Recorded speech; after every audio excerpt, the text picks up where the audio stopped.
Well, good morning, good morning, good morning, good morning, good morning, and good morning, everybody. Good morning, everybody. Welcome to another episode of The Morning Glow. I'm not important, I'm just a question asker.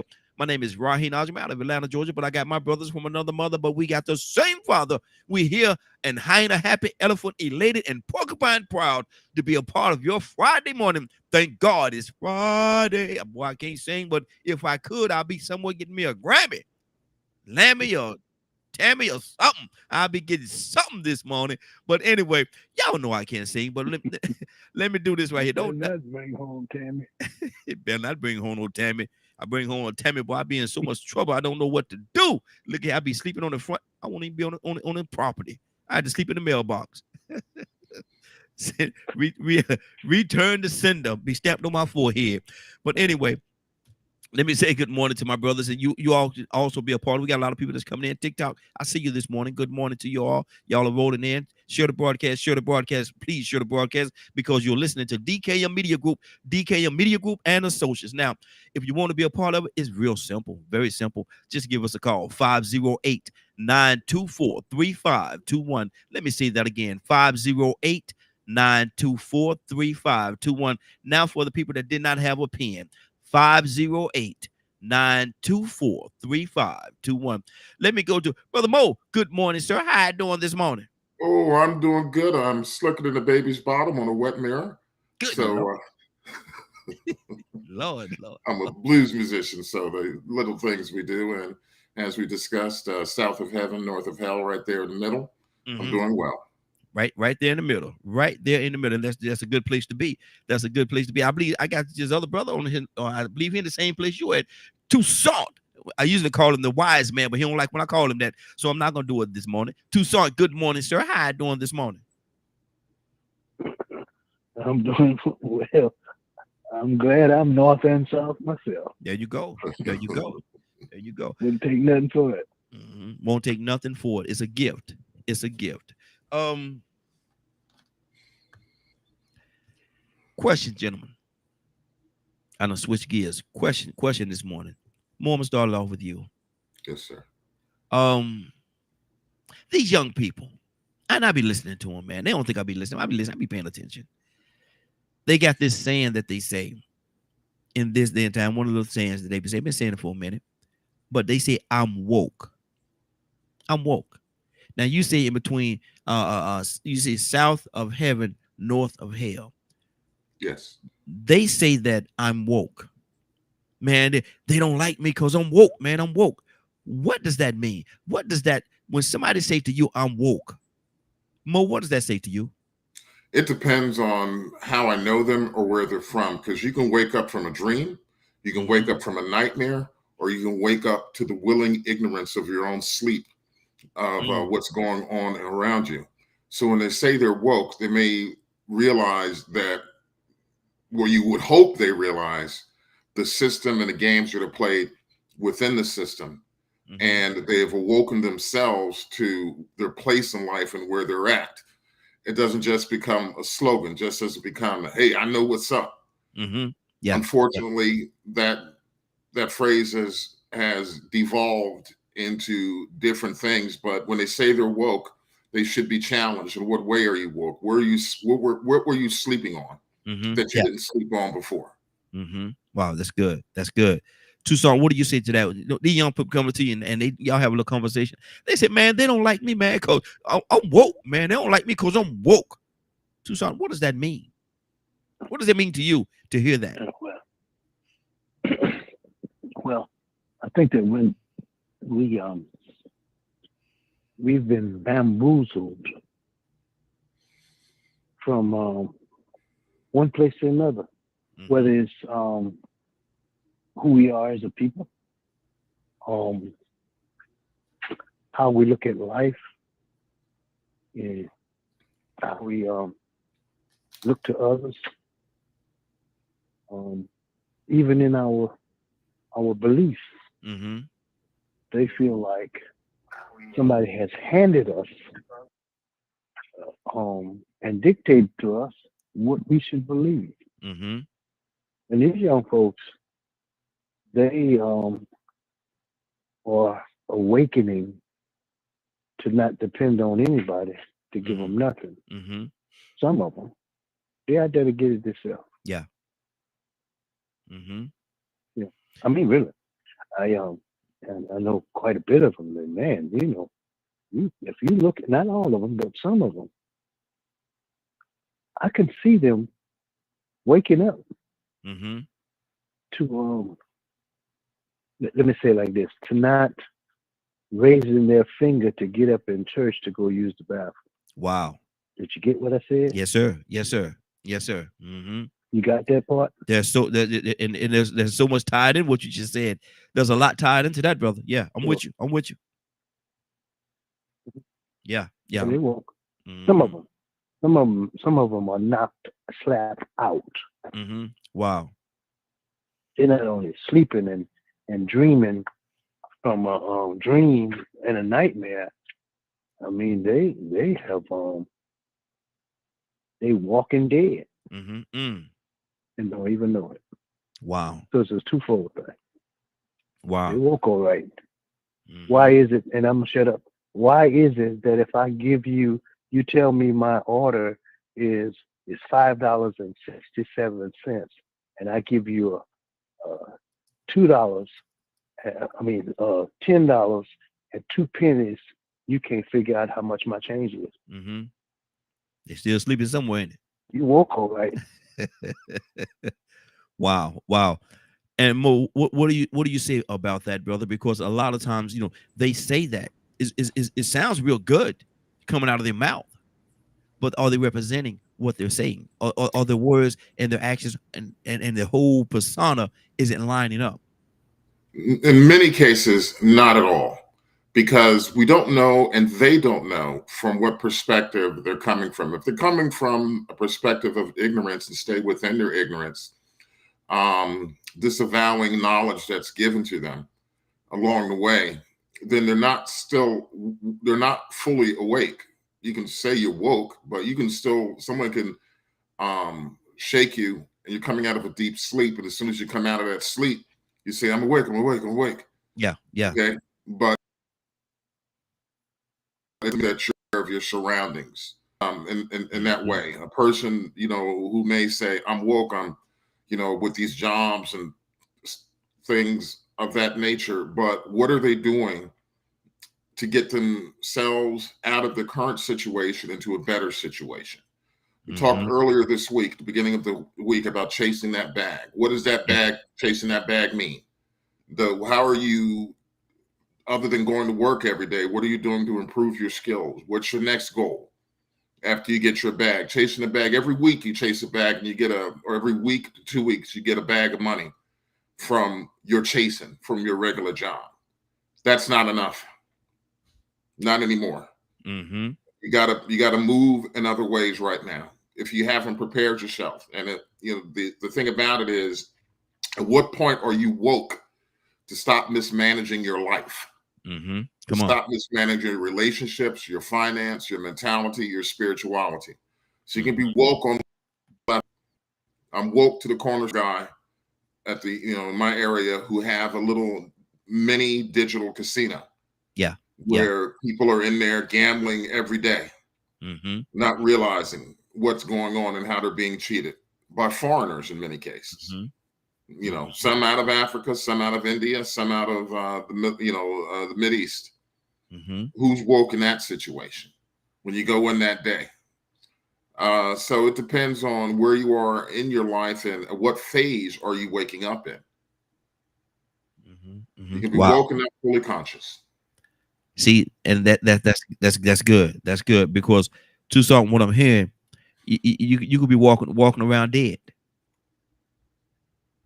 You could be walking around dead. Yeah, walking around dead. Man, and when Mo was talking, I was thinking about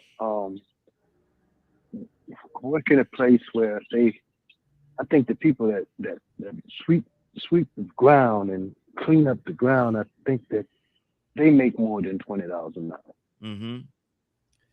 And so the craft Excuse me. gets paid more than they do. Mm-hmm. You know, $25, $30 an hour.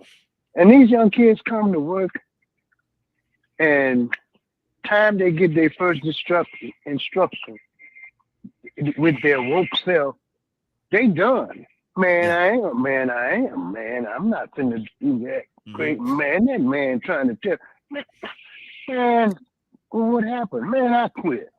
Man, Toussaint, my son messed up a job interview because he said he wasn't going to clean the bathroom at Wendy's. Wow. That's what I'm talking about. Mm. He woke. I mean, I'm not talking about Mhm. your son. I'm talking about the attitudes of these young folks. Man, look, they're not finna tolerate nothing. Yeah. That man disrespected me, Yeah, exactly. Exactly. cleaning up. What I'm finna do that for? It's called earning a living, sir. Mm-hmm. They ain't having Man, to clean no I bathroom. put my son, love him to death, and he was playing for the church and playing the organ, and he got pretty good at it. But that's all he wanted, you know. He looked like it. I thought that's all he wanted to do in my mind. And you know, he used to have cousins and friends come to the house, and I'm like, "What y'all doing?" He's, "Oh, we just chilling." I said, "No, you can't. He can't chill with you, and you can't chill here." Yeah. So Yeah. it happened for a little while after he graduated high school, and I took all his clothes out the closet and the drawer. I like to tell that story. I sure do. Uh-huh. I said, "Son, you need a job." He said, "Oh, Daddy, I ain't flipping no hamburgers." I said, "I'm not asking you to flip no hamburgers. You just need some ethics, work ethics about yourself." Mm-hmm. There you And go. so he went out, you know, used my truck, my gas to go get a job, and week after week, he come back with nothing. And so that's what I did to him. And and I know it's a long story, I'm gonna try to speed it up. He said to me, "Well, I want to go and help my grandmother." I said, "Son, you can go, but you got to have a job or some kind of income to Yeah. help her. Yeah. But Yeah. if that's what you want to do, I'll bring you there." Bought him a car after he graduated. And I said I wasn't going to pay no insurance. And he said, "Well, I'll just drive over." No, you ain't got no insurance on it. Yeah. So I'll drive you there. I drove him there, shook his hand, and said, "Son, I hope you make it," and gave him one dime. Wow. Wow. 2 weeks later, the recruiter calls me, and he knew he had to do something. So he joined the Navy. Been in Hey, there. there you go. That's Mhm. 15 years ago. Wow. Wow. About to retire. About to give it up. About to give it There up. you go. I'll wake him Yeah. up. If you want to be woke, I'll wake you up. But Mhm. I'm not going to help you sleep Yeah. thinking you. Exactly. Exactly. Let me go to Toya with a T. Toya with a T. Good morning, young lady. How you doing this morning? Good morning, Good Toya. morning. Good morning. How y'all doing? Hello, hello. Toya, we talking this morning about young folks, the younger generation, and you deal with them every day. So I know you know firsthand on what we're talking about. But when they come to you and y'all having a conversation, and they say, "Miss Toya, no, they don't like me because I'm woke. I'm woke, Miss Toya. I'm woke." What does that mean when they say that to you? And do they know what it means? Some of them don't, but that's even with the adults. I can't just blame the kids because the kids came from somewhere. Yeah. And there are adults. It's just not kids to just work for me. I got some 50-year-old people who handwriting is still worse, and then they got a daughter that worked there, and then I can't get mad at the daughter when I look at the daddy. Yeah. I can't get mad at the daughter when I done saw the mammy. Mm-hmm. Wow. So no, I'm not holding them accountable. I want to spank the parents behind. Mm-hmm. That's what I want to spank. So the belt is misdirected. Yeah, that's what I want to spank. I can't Yeah. get mad at them.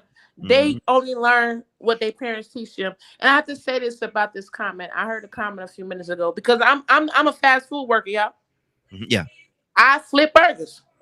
Yeah. I'm the manager of the flipping burger joint, but it don't Mhm. make no difference. I flip burgers. Yeah. And people look just as cocky eyed and crazy at me too. Ooh, that what you do flip burgers? Well, you'd be surprised how much money you get. Exactly. Running one of these guys. But it's funny how I saw you in the drive thru. But I'm Mhm. gonna leave that alone. Okay.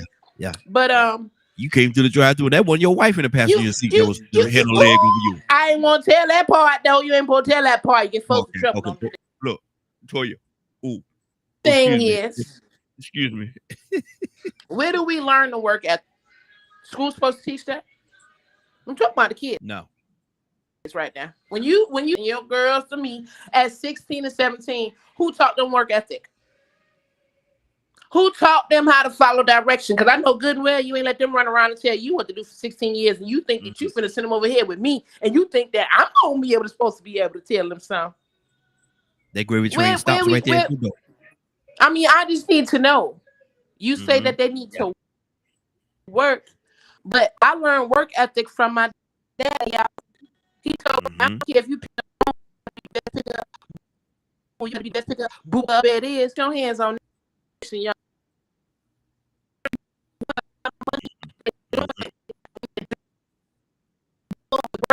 You better do it. Everybody looking at you. Hey, Toya, Toya. Hey, Toya, I'm looking at, Toya, I'm looking, Toya.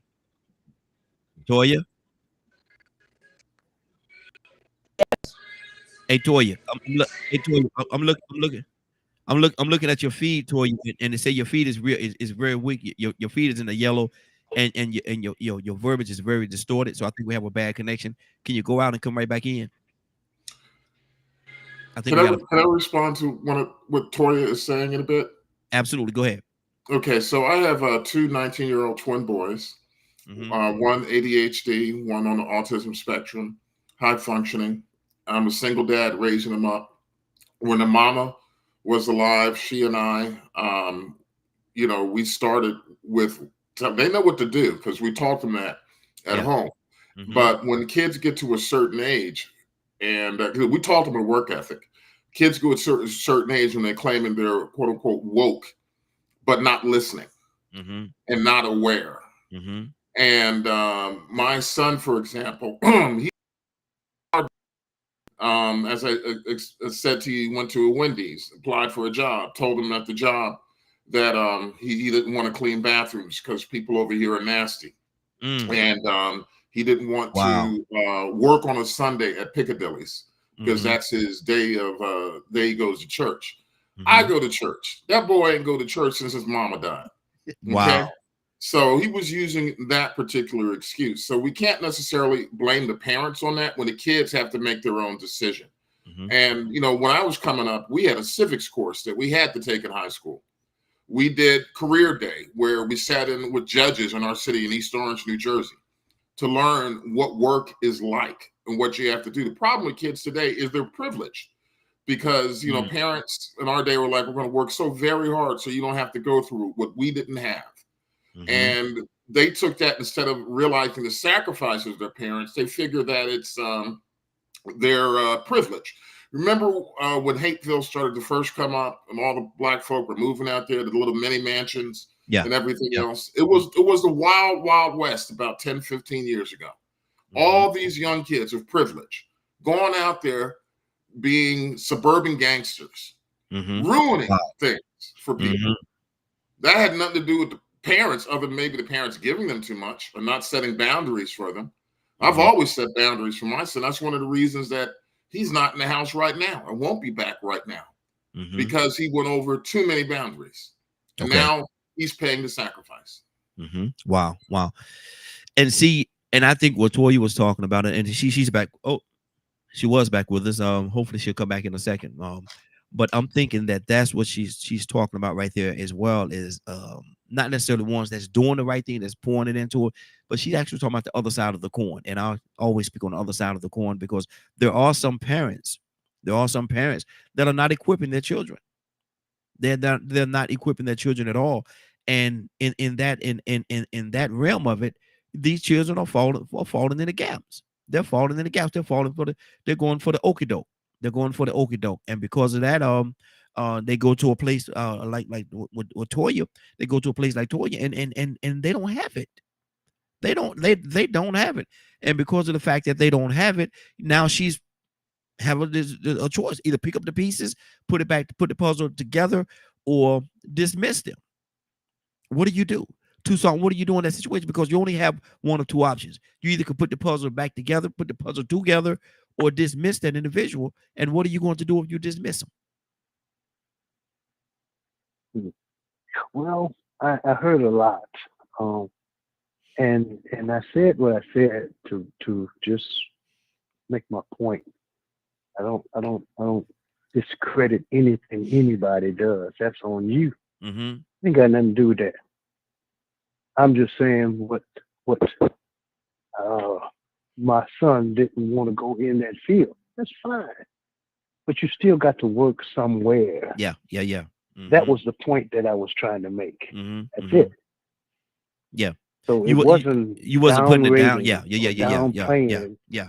anything. Yeah. Exactly. Let me make that clear. Mm-hmm. Okay. So now, because what I would do, I ain't got nothing to do with nobody else's parenting. This is my children, and I'm like you. Well, when they mama passed, then I'm the parent. Mm-hmm. That's it. Yeah. I love their family and what they do. I'm sorry for but this still at the rubber. When the rubber meets the road, these are my children and my responsibility. Mm-hmm. So what am I gonna do?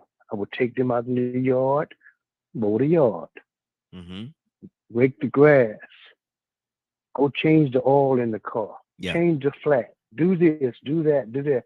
Work ethics. Mm-hmm.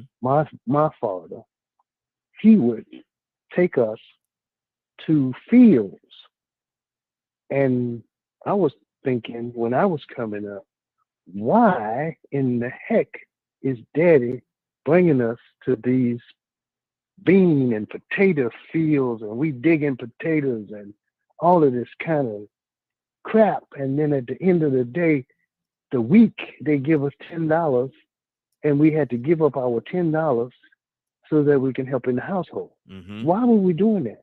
Yeah. So what my father did for us, I was doing for mine, because that's mine. Yeah. Mm-hmm. And for him, especially him, the oldest son, for him to hang out, I wasn't gonna have it. Mm-hmm. Period. I don't care what nobody said. You shouldn't do that, boy, like that. That ain't got nothing to do with what you think. That's my child. Mm-hmm. Mm-hmm. And for me watching young men hanging out, and then because of the fact that they hanging with the wrong crowd, they wind up incarcerated. I wasn't gonna have that either. So I look back 15, almost 20 years later, and he ain't doing the work. He getting somebody to work. Mm-hmm. And at the same time, he's got his own, and he's doing his own thing, and he got 6 children. Mm-hmm. Mm-hmm. And I don't think he's 35. Wow. And when he get out of the Navy, he's not gonna be working for nobody. He don't plan to, because I'm investing in his business. Yeah. So that's what I'm looking at. Mm-hmm. And it's not a boast or a brag, but if he's gonna need to be woke, I'm gonna help him wake up. There you go. And I got some tough love for you. Mm-hmm. Talk that noise if you want to, but I need some results, because you got to be better than me for sure. Show me something. Because I show up for work every day. Yeah. I don't never sit at home. Mm-hmm. I got to be half dead to sit at home waiting for somebody to do something for me. The devil is a lie. Mm-hmm. And when I get to the job, I don't look for nobody to give me the instructions. You give it to somebody else and I'll figure it out. Mm-hmm. Mm-hmm. Because I've learned work as ethics, not a boast or a brag, but if I'm saying I'm woke, then ask my supervisor or my manager, what type of worker am I? Yeah. Does he have to look for me? And if he does, I'm hiding in plain sight. Mm-hmm. and he better not talk to me crazy. Mm-hmm. I don't care who he is. And I mean that. But I give him the respect because I need that respect too. Mm-hmm. So there's a whole big picture in being what we say woke. I listen to the conversations. I know I'm out of time right here. I'm out of Mm-hmm. time. I'll come back. Okay. But I look at the way people talk, Mm-hmm. and you're saying a lot, and you're talking too much, but I'm not even understanding what the heck you're talking about. Yeah. Don't And get you it. woke? Mm-hmm. 508-924-3521. 508-924-3521. You're listening to DKM Media Group and Associates. This is the Morning Glow. This is the Morning Glow. Mo, talk to me, brother. Okay, Mo, some can't hear you. One of the things I wanted to say when it talks about awakening, one of the, as part of my life and everything else, and I'm a writer, I do martial arts, and my writing coach actually this week was about being awake. There are two questions that you have to ask. Who am I? And what is true? And if you ask those questions, you deepen your understanding of anything that you do. Then any life activity becomes a path of awakening, of knowledge, of wisdom. Know one thing, know 10,000 things. Japanese swordsman Miyamoto Musashi had said. So it's about, if they say they woke, ask who they are. Mm-hmm. What is true? That's when you define how, if a person says they woke, who are you and what is true? Mm-hmm. And all your life activity of awakening, because being woke, you're still waking up. Mm-hmm. You're not fully woke. Yeah. Can't claim that. That's powerful, brother. That's powerful. What is that transition like? What is that? Because if a person say they are woke, but yet and still they're not fully woke, and they're going, what is that transition like of thinking that you woke and actually being woke? Making difficult decisions that lead to positive results. Mm-hmm. That means you're awake. Where the mistake is not on anybody else, it's on you, because you made that decision. As difficult as it was, you made it. Mm-hmm. That's when you're woke. I had to go to a point where I had to be woke with my son and make difficult decisions to get him going, because I closed my eyes to his behavior. I prayed. I tried to give mentoring, and he didn't want to listen. Mm-hmm. And I became woke to that fact that I can't change him. Yeah.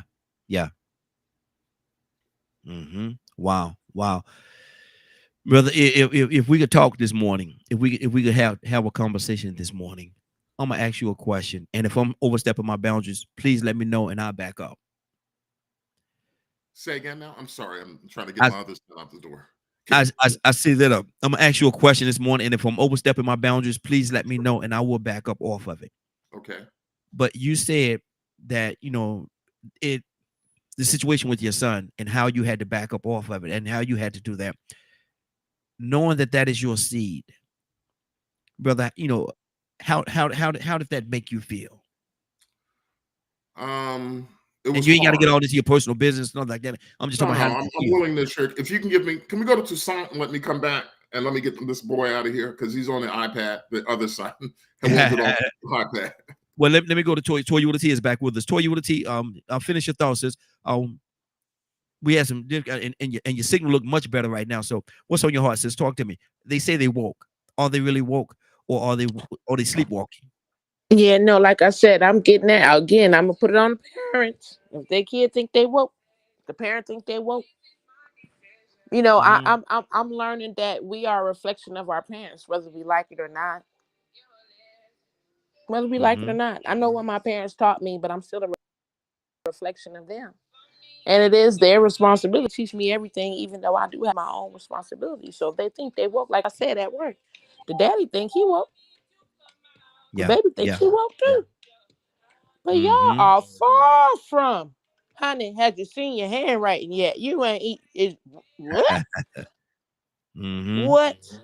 But that is I want to say, like, to be woke is like a way of life. Who wants to admit that they're a zombie? Who wants to admit that they're sleep? Who Mm, wants to admit the downfall? None of us do.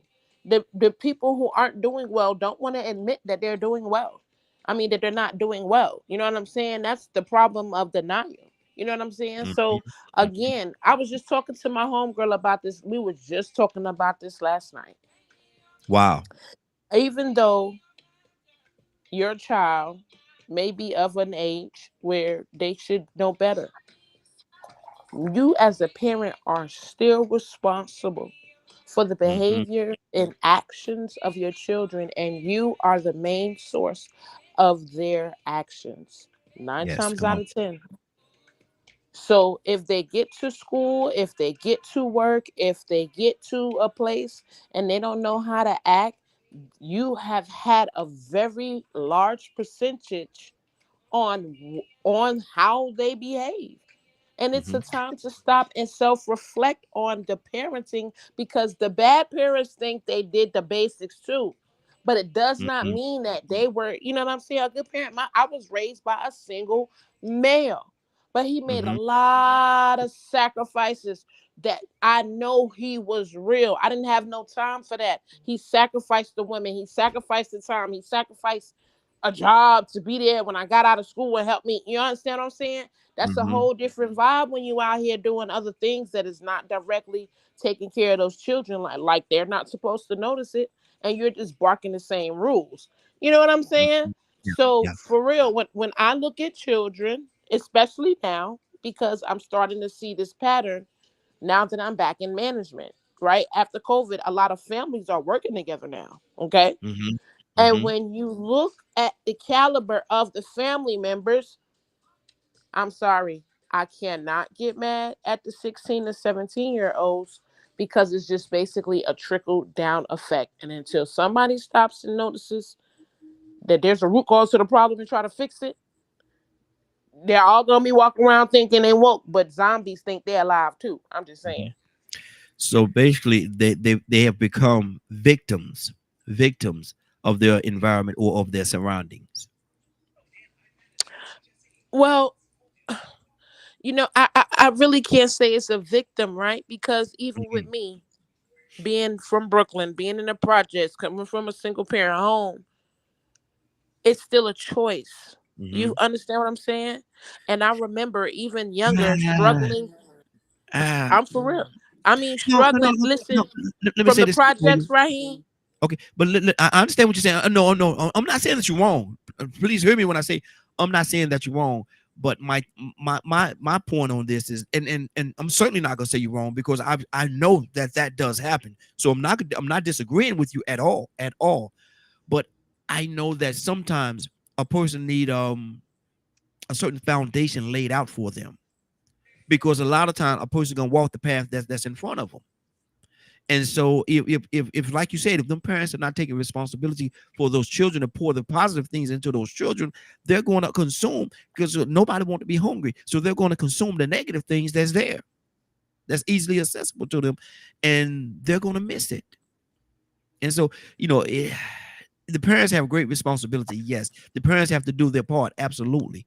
But at the same time, man, see, I'm talking on two different sides of it, because it's real complicated. Hmm. The children got to take responsibility too, though, to learn what's being put out there for them, if it's being put out there for them. But go ahead, sis. No, you're right. Like that's what I'm saying. Like as coming from a low, let's say a worse off situation. Nobody wants to come from the projects, right? Yes, We absolutely, absolutely. so-called have chances are slimmer there because the majority, right? But Mm-hmm. there was still a choice for me to choose to say, hey, stay in school until I did drop Yes. out in a more suburban area, right? I moved to a Mm-hmm. suburban area. You Mm-hmm. understand what I'm saying? Middle class now. And Mm-hmm. decided to make different choices and decisions due to my surroundings. So at the end of the day, a lot of it still has to do with influence. It was the influence that my father had over me to make me want to continue to go to school. And I think that's where we missed the mark as parents. We got to Mm-hmm. really be real, right? Because when you're dealing with your children, they're watching you.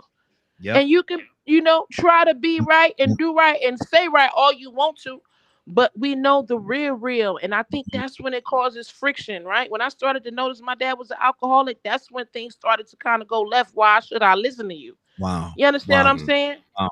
That's good. Because you've real. been telling me Real. all this good stuff, but you Mhm. got a whole addiction that you can't Mhm. even break. You know that it can kill you. And Yeah. then as I look back, when I started to get older, that's when I started to kind of buck the system because I could see you do wrong too. And I Mhm. took a whole different arrow and alley because I felt like it's good enough for you, it's good enough for me. You Wow. understand what I'm saying? Yeah. So Yeah. it's a slippery situation. But again, later on down the line, I knew that I had special abilities. And when I decided to go back to college at 40 something, it was still a choice, just like Praise it God. was at Praise 18. God. And I'm Praise not God. going to let things Come stop on. me. And the only way that I can erase the curse is to rewrite the curse. I can't Mhm. keep not doing anything, thinking that I'm going to change anything, thinking I'm going to show my nieces and nephews and the one behind me anything. And I ain't made no forward movement. So it's a Mhm. constant a consistent choice to be consistent with being great. It would be consistent with being excellent. And that meant going back to school. That meant tightening up my skills. That meant tightening up my skin. That meant put myself in situations that I may be scared of, but I'm going to do it and conquer it anyway. And I'm 2 years away from a PhD. So in order Praise to God. curse, you understand what I'm saying? I see it. I recognize it. I notice it. I've been from there. But each individual that go for the daddies and that go for the kids. Mhm. Wow. So you Wow. make a conscious decision to stop it in your tracks, not nobody Mhm. else's. Mhm. You stop it in your tracks in order to really be woke. You can walk around here and open up your mouth and let these words fly out. Rico say that all the time. You can open up your mouth and words fly out all the time. But we're Mhm. watching and we know who's Yeah. really woke. We know who's really zombies. Exactly. And I'm gonna tell you something. To your point. My kids are grown. My kids are grown now. I have four beautiful daughters I love dearly. I have grandkids. I have and I have grandsons. And I have to be real mindful of because they watch me. They watch me, man. They watch me. And I didn't realize how much they watched and paid attention until I was doing something one day and I happened to turn around and I looked and my grandson, he was right behind me just staring at me. I said, wow. I told my wife, I said, how long he been back there? She laughed. Oh, he been back there for a minute. I said, he's just watching. Yeah, yeah. And my wife's smarter than me. She explained that he watch you all the time. A lot of times, stuff that I do, when I say certain things, he repeat it. So I got to be mindful of what I say. I can't walk around the house cursing and just all kind of ways. I can't because he's watching. My grandson is watching. And so there's a great responsibility that goes into that. I got to be careful how I display myself because the way he look at it, he called me Peepaw. Peepaw is always right. Peepaw is always right, and so if I do it, he feels it's the right thing to do because Peepaw is always right. There's a responsibility that goes into that, man. There's a huge responsibility that goes into that. Not everybody want to step up to it, but it's true. It's true. Cassandra, good morning. How you doing this morning? Good morning. Cassandra, we're talking about the young folks, and you two deal with them all the time. The young folks walking around here talking about and Kurt, coming to you next, brother. The young folks walking around here talking about I'm woke. I'm woke. Now they don't like me because I'm woke. I'm woke, man. They can't deal with me because I'm woke. I'm woke. Cassandra, what does that mean to you when you hear that? And do they know what it means to be woke? There, I'm woke means I'm halfway sleeping and halfway sleepwalking. There you go. I'm just Wow. being honest. Wow. No, I don't. Listen. One thing I know, and we can take this a couple of ways. Some things experience teaches you. Yeah. That's Yeah. why the Bible says to pay attention to the older people because they're wiser. Older doesn't always have to mean a number, but it's talking about your level of maturity, Yeah. how your level of accountability and responsibility. Most of the kids I hear say, "Oh, I'm woke." they have no accountability and hardly any responsibility. So Mhm. how in the world Mhm. are you so woke? Yeah. Yeah. You sleepwalking. Mhm. You think you know everything. And that is what amazes me with a lot of the young people today. You can't tell them, they just know it all. Mhm. They ain't been here but 2.5 seconds in the scheme of things, in the scheme of life, just in Wow. the scheme of life. Yeah. But they Yeah. know everything Mhm. already. Oh, Mhm. I know that. You trying to give them a little bit of wisdom? Oh, yeah, I knew that. Mhm. I know that. I know that. Yeah. I've been know about that. Next, okay. I almost said the N word. Yeah. Yeah. Boy, sit yourself down and learn something. Mhm. Learn something about life. Mhm. Then you come and you can tell somebody you woke. Do something with what you think you know. Yeah. Then you come and tell me you woke. You Mhm. telling me you woke and you don't vote. That tells me you're not woke. Mhm. Hello, somebody. Wow. Wow. I'm Hey, just saying. what a James Brown said, don't leave your homework undone. Exactly. Exactly. Exactly. Hello. You're listening to, I want to let everybody know you're listening to DKM Media Group and Associates, and this is the Morning Glow. This is the Morning Glow. You could be a part of the conversation as well. We would definitely love to have your input. We're talking right now about the young folks that say, I'm woke. They can't tell me they don't like me, man, because I'm woke. I ain't sleep like them. I'm woke. Call in 508-924-3521. 508-924-3521 is the number. Curtis, good morning, sir. How you doing this morning? Morning, fellas. Morning. How y'all doing? Hey, doing good, brother. What does it mean to you, man, when you're talking to a young person and you talk to them too? That's what you do, and they say, man, they don't like me, man, because I'm woke, man. They don't like me because I'm woke. I ain't sleep like them, man. I'm woke. I'm woke. I get it. I'm woke. Curtis, what does that mean when you hear that? And do they know what it means? Do they actually know what it means to be woke?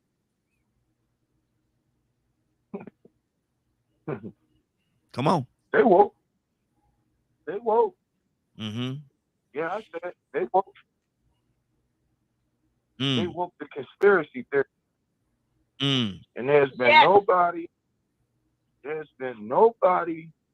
seriously said. I just had this conversation last week in my car, man, on the way to an event with a young boy. They give me these conspiracy theories. I say, what is that grounded in?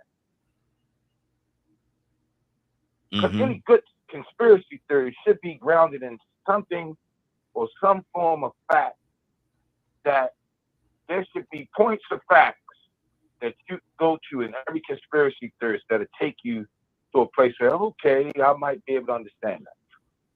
But it's a theory. Mm-hmm. They just woke to the wrong stuff, bro. I mean, I hate to put it like that because that sounds like very, very elementary. But no, they woke. They just woke. They woke to the narrative. They're not woke to the story. Mm-hmm. They woke to the first page that's in the book. I think they call that the forward. Yes. Or the introduction. Wow. Mm-hmm. But they won't read past it, the forward or the introduction. So how woke are you? You know, any young soldier or soldier that say that to me, my first response is, what is that grounded in? Mm-hmm. Come on, talk to me now. Mm-hmm. Don't get shy now. Don't talk about the theory if you don't have a basis for the theory. Mm-hmm. Come on. What is the evidence in that theory? Explain it now. You believe in it? You woke on it? Mm-hmm. This is your option to teach me. Because see, now you're talking about something I don't know about. Mm-hmm. So teach me. Most of the time, they get nervous. They stop talking. So then, you just hit that window where you gotta, as an adult, as the adult in the room, as the more mature person in the room, okay, brother, look, let me explain something to you. Mm-hmm. Now, do you really think in good common sense? Just using good common sense. We're not going to talk about law. We're not going to talk about moral fortitude. We're not going to talk about morality of humanity. None of that. Just Mhm. with good common sense. Mm-hmm. You as a human being, do you really believe bop, bop, bop, bop, bop? Mm-hmm. And every time I go there around here, you know what I see? What's that? Talk to me. I see a light bulb come on. Mm. I see the light bulb come on. Mm-hmm. Oh, you know, Mr. Kurt, I never thought about it like that. Mm. They I've been going through this whole thing with this whole marijuana debacle. It was a debacle. Mm-hmm. Only thing the government was thinking about was making some money. They weren't thinking about the fracturing of a whole entire workforce of people. They weren't thinking about that. Mm-hmm. They was just thinking about the dollars. Okay, we finally figured out how we're going to tax marijuana. You know, man, when you have to deal with them, you got to have some patience. You got to have patience, temperance, and tolerance, bro. Because some of the things that we hear, Cassandra and Toya, some of the things we hear on a daily basis, you can't make this stuff up, man. Yeah, exactly. Yep. Exactly. Good deal. Yep. Good deal. Let me go to Tucson. Tucson, what's on your heart, brother? Why you panic so? If you woke, why you panic so easily? Mm-hmm. Why you break apart? Mm-hmm. Why you fall apart at the simplest thing? Yeah. Mm. What are you doing? And here's the thing: you woke, but you're 35 and you're still home with mama. Mm. Mm.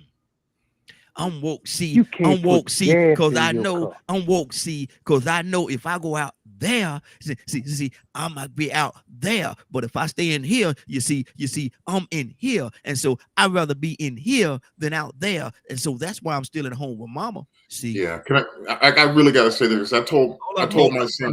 Hold on. Now, Hold on. Let him you finish couldn't his be in thought. my house. Go ahead, Tucson. Finish your thought, brother.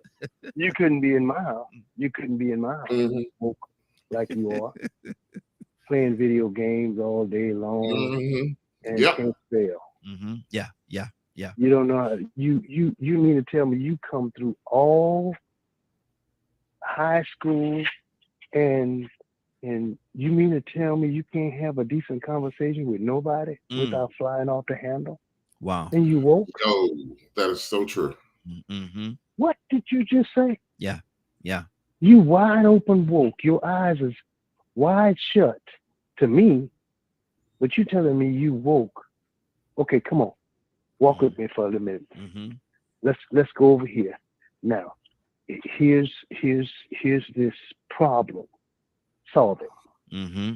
Wow. Oh man, you know, well, man, well, I give up. Mm-hmm. Mm-hmm. You just think you know everything. No, you can spell. That's good, but you can't figure nothing out. You mean tell me you done had 5 jobs and you 21, and every job is the persons that you work for is the problem, and not you. Mm-hmm. Mm-hmm. But I just woke up, man. I just woke up for that foolishness, man. I ain't working for nobody. Oh, but you smell like weed. Yeah. Come on. Mm-hmm. Mm-hmm.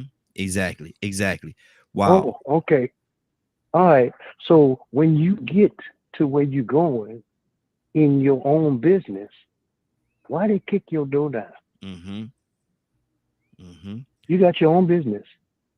Oh, you Lord have mercy. You mean to tell me you applied for what? Yeah, I got my PPP loan, and I cut hair on the side.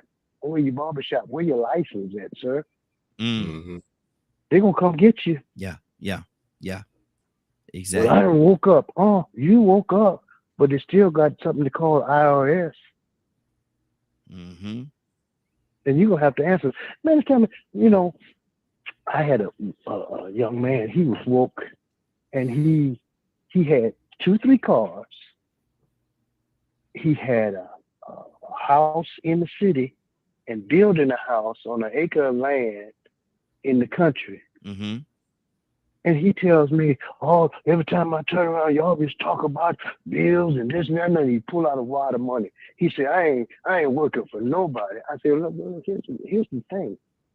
I said, you building a house in the country, you living here, you got 2-3 cars in the yard, but you don't work, you don't go nowhere all day long. Mm-hmm. And to me, it seemed like somebody would say, how did you get that? Yeah. Or somebody watching. Trust and believe somebody watching. So you everywhere you go, you looking over your shoulder. Mm-hmm. Well, I just pistol whip them. Oh, okay.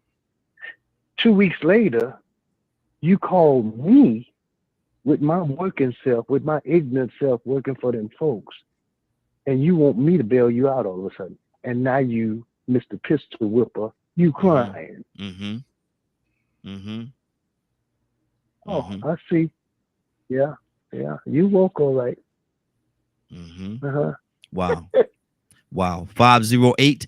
508-924-3521. I'm looking at my chat window over here on the side, and it's amazing how people will say, make it's crazy. And I'll tell you the history of that later on, Mo. I'll tell you the history of that, but it's amazing. They say what they say, but they're still watching. Ain't that beautiful? Ain't that a beautiful thing? It is. But go ahead, Mo. You was about to say something. Oh yeah, the battle of marijuana. Marijuana's been a long time, and my son, I said most of my boys are 19, but my son, I got to give him money, getting him around and everything else, and he's smoking. He was just smoking pot and everything else, and I was like, son, this is not cool. And he's like, well, I'm an adult now. I said, just like I wouldn't want you to drink alcohol at 19, I don't want you to smoke marijuana at 19. Marijuana is for people who have jobs and work and come back home if they want to do that. So that was one particular aspect of my talk to him. And even those who may say that, and I can't remember who the quote and who actually said it, is that where a child or a young adult or even an adult say, well, this wound is not my fault. Yeah, it may not be your fault, but the healing is your responsibility. Yeah. No one can heal you from that. And the first thing that parents have to deal with, as Toya had talked about, is hypocrisy. In a sense, that's the first damage to a child. And even Jesus didn't like hypocrites. Oh, you Sadducees and hypocrites. He dropped the hypocrites at a moment when talking about that. And you asked me about my son. I'm glad to explain that. That was a difficult decision that led to a path of peace for us right now. I don't know if you want me to still talk about it or you want to move on. Yeah, I don't want you to get too personal with it, but yeah, right. That's good. That's good. Let me go to Cassandra. Cassandra, what's on your heart? Told you what a T coming to you next. Yeah, and listen, this is not an indictment against our young people because I love them and I know that I may be out of here anytime now. You understand? And you want to try to impart something you learn to them, but they know it all. How do you impart something to people who feel like they know it all? Yeah. They know it all. Yeah, I don't. And it hurts me because you see them standing at the edge of a cliff, and you say, "Baby, believe me, if you go down that road, if you go a little farther, you will go off the cliff." I'm telling you from experience, you will go off of a cliff if you keep going in that direction. They don't want to hear that. No. They don't want to hear that. Oh, Grandma, you don't know. But you know what? One thing I'm going to give my grandboys, because I have 3 grandboys, or adults, all adults. Well, one full grandboy. One of them is still a teenager. But they will call me and talk to me about things that they won't talk to their parents about. I got to give them that. But let me tell you what I found biblically sound is true today. The Word of God says that they would be wiser, but weaker. What does that mean? They smart. They can pull in that that knowledge, like they keep trying to throw it at us, but they weaker, y'all. Their minds are weaker. I have never, and Kurt, you can, and the Navy, Toya, we talk to young people all the time. Mental illness is rampant Yes, in our young people. I'm absolutely. talking, I ain't never in my life seen so many young people. I'm talking 13 and up, Mm-hmm. bipolar, schizophrenic, all kind of behavioral disorders. I have never, and I've been counseling for what, going on 40 years. Yeah. I never seen nothing like it, y'all. Mm-hmm. Wow. Wow. Okay? If I'm telling y'all, I ain't never seen nothing like it. Mm-hmm. Wow. That's great. Wiser, but weaker. Wiser, but weaker. Much, much weaker. Let me go to Toya with a T. Toya with a T, talk to me, sis. What's on your heart? And Toya, it was Toya. Are you there? Oh, I see your signal that got weak on me. Okay, I think you might be traveling. But Toya, it was said in the chat. It was said, oh, we lost. God almighty. Curtis, you there? Yeah, I'm right here, bro. It was said in the chat. Somebody was listening to us on Twitch TV, and they said that we're bashing the old folks are bashing the young folks. Is that what you hear? No. And see that that's that conspiracy foolishness, Mm-hmm. right? Mm-hmm. Cassandra just said something about they are wiser but weaker. Yes. And see, the one thing about young folk is young folks, and I was young, and I couldn't do it when I was young. Mm-hmm. So I'm not going to bash you for not being able to do it now. Yeah.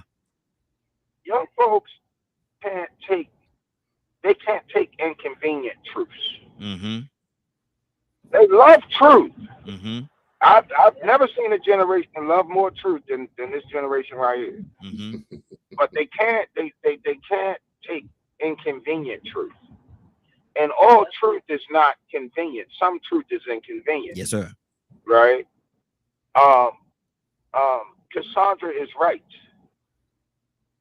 Cassandra is absolutely right. And I'll tell you why she's right. Mm-hmm. See, what has happened is,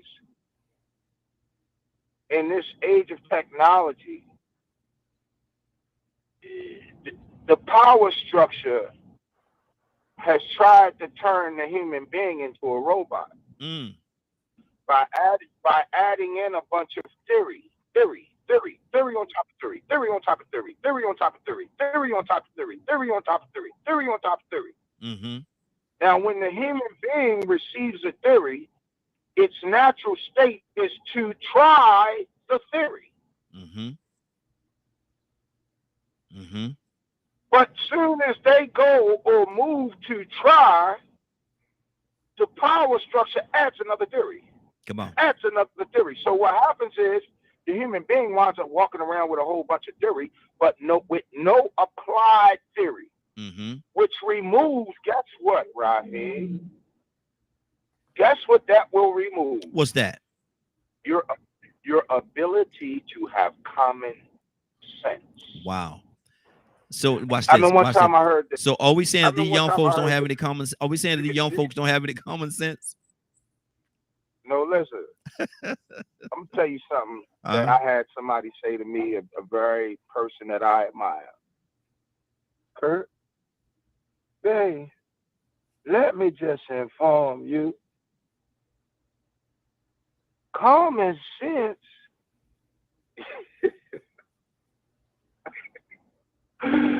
Common sense ain't common, and the damn sight ain't free. Mm-hmm. Mm-hmm. Yeah. And I never understood what she meant until I got to college.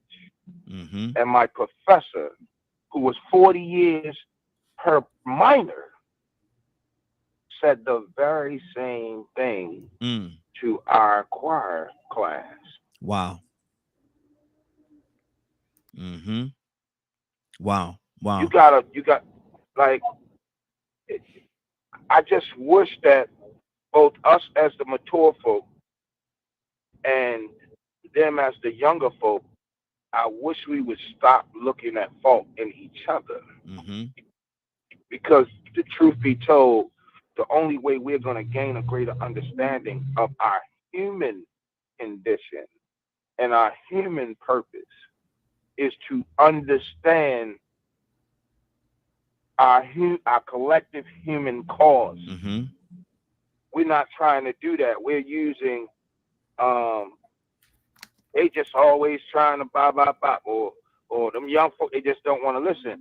We use that to not have to deal with the fact that from a humanistic point of view, Mm-hmm. we're not listening to each other, brother. Yeah, that's good. That's good. That's good. And that's what it is. Good deal. I'm going to pull out my timer now. We're going to keep everything we got quite a few people here, so we're going to keep it within the 3-minute window. So I'm pulling out my timer right now. And so whatever you say what you make your point, say what you're going to say, but let's keep it within that window of 3 minutes. Toya with a T, talk to me, sis. Yeah, I didn't hear all of Kurt's, but I heard most of Cassandra's, and she's right. Mm-hmm. It's rampant. Mental illness is rampant. Mm-hmm. And I don't think that we really think about the different influences that has to do with this mental illness, right? I think the root cause, first and foremost, only because I noticed the possession, is that some of us are possessed. You know what I'm saying? We got to get back grounded in God. You know what I'm saying? Mm-hmm. That's one of the reasons why we're even getting caught up in all of this, because we're not grounded in Him like we need to be. That's first and foremost. Then for two, when you start adding the influences of single parent homes and their issues, because again, I'm starting to notice more of a pattern now where adults are working back in the fast food restaurants, not just part-time, right? It's their full-time jobs.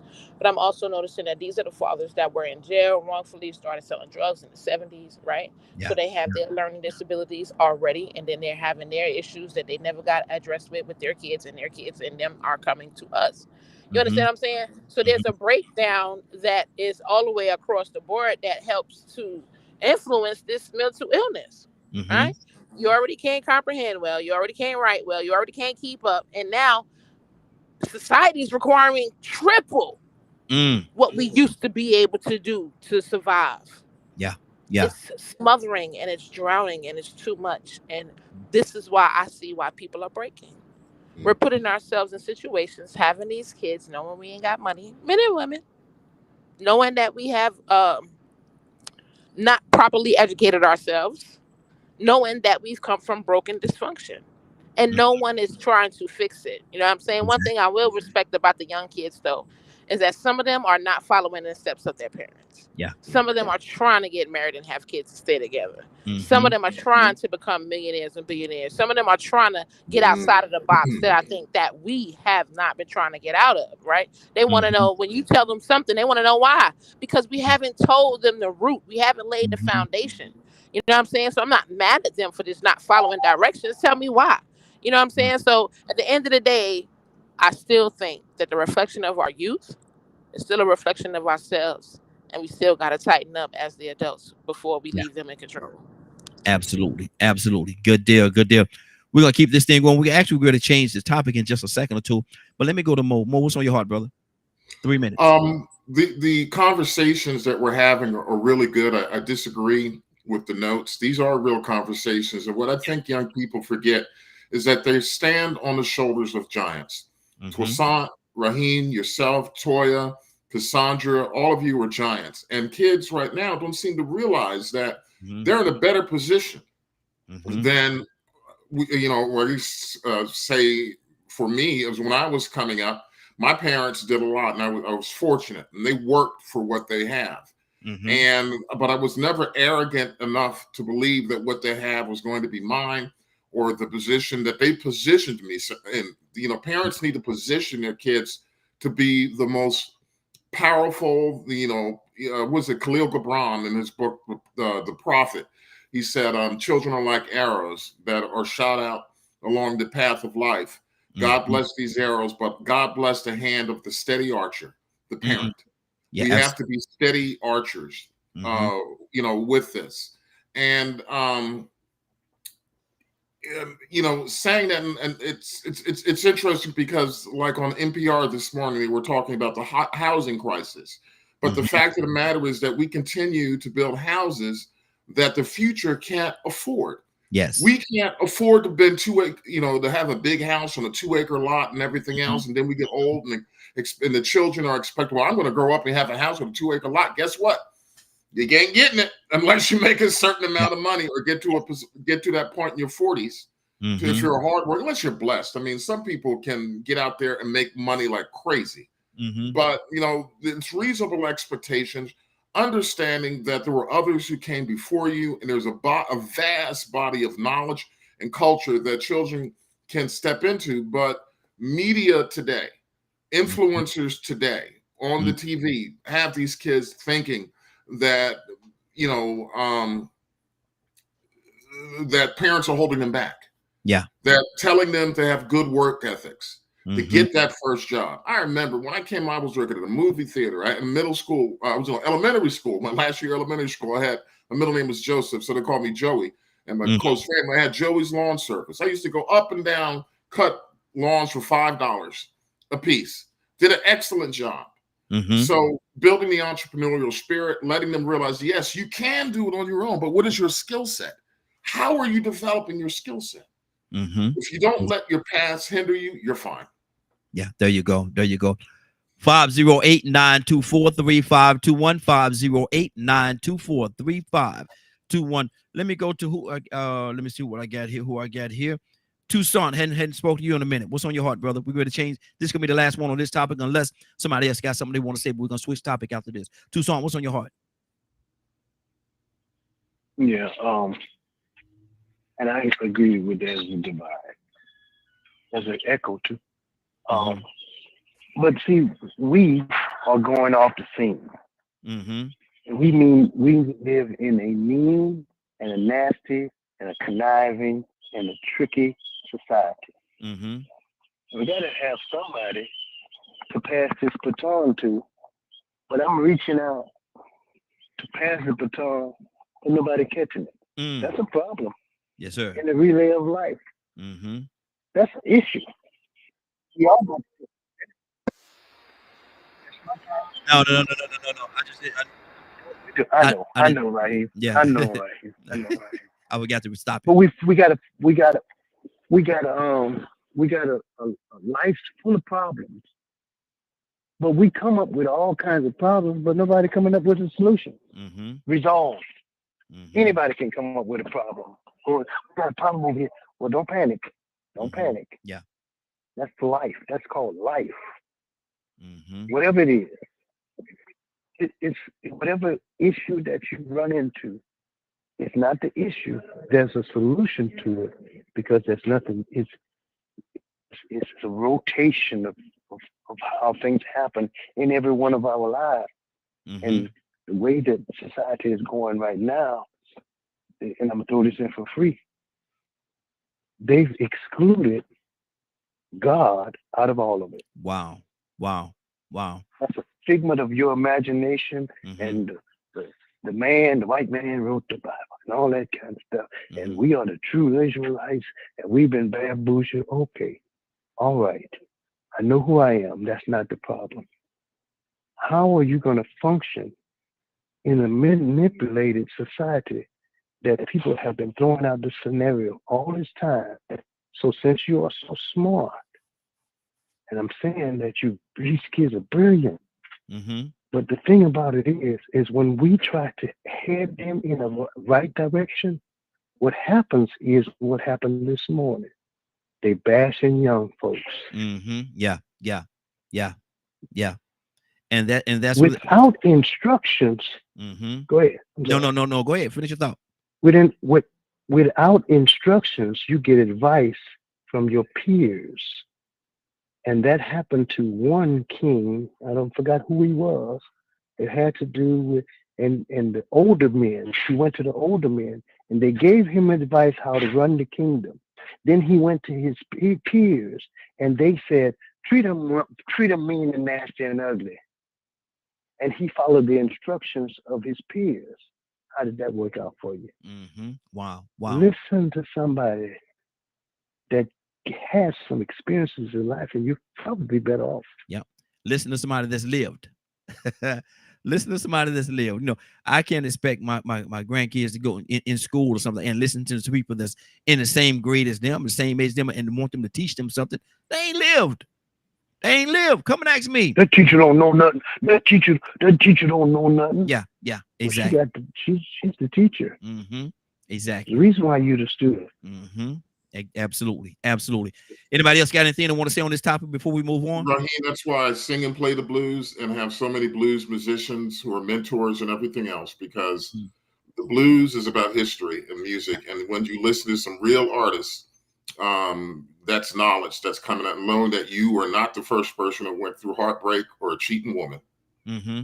Wow. Or man for some people. So. Mm-hmm. Exactly. Anybody else? Anything they want to say before we move on? Okay. I'm gonna play this clip real quickly. This clip is about maybe about 2 minutes long. I'm gonna play this clip and I got to say it, man. The fella in this clip is quite handsome. Y'all will see what I mean in a minute. But here you go. Let me play this clip. All right,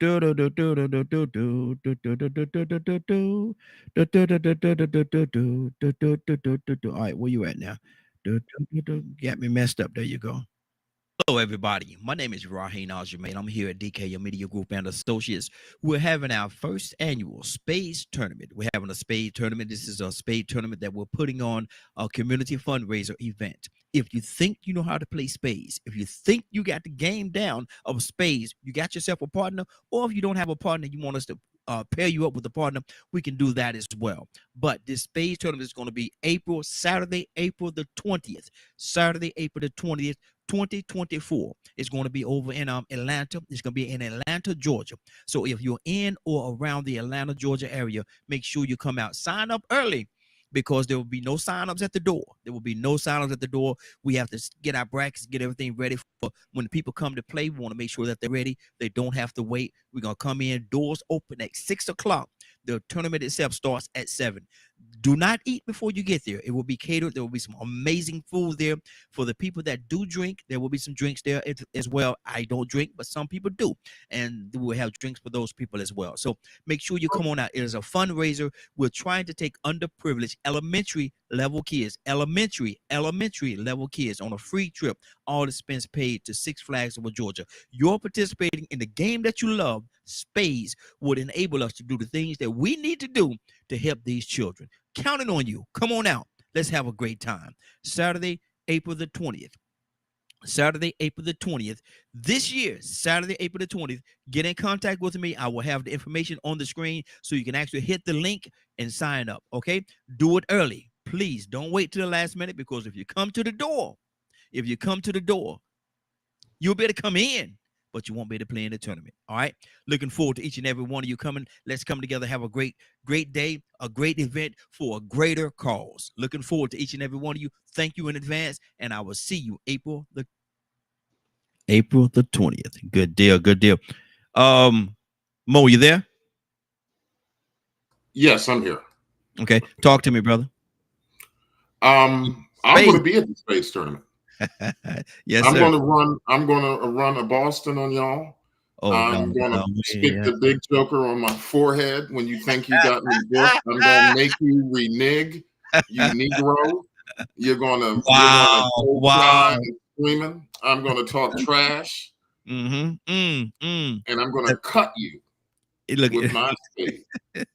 Look here, I'm just saying that that sound to me like a challenge. So if anybody out there know how to challenge, that's a challenge. That's a challenge. I'm with you.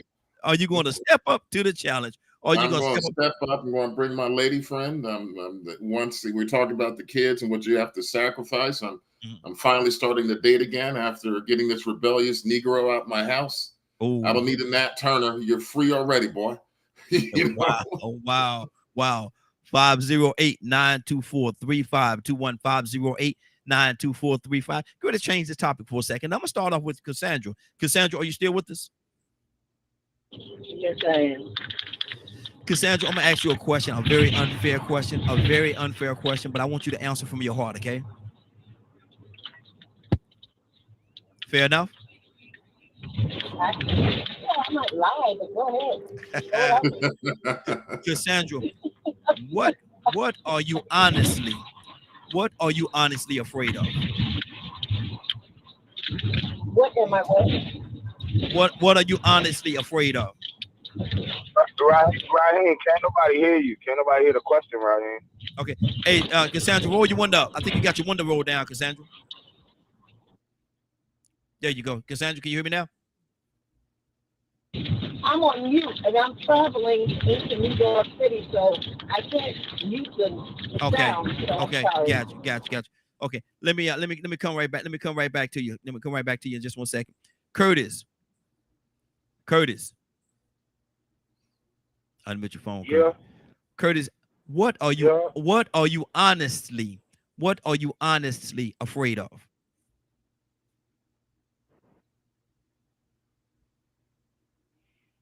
This is the time you're supposed to talk, Curtis.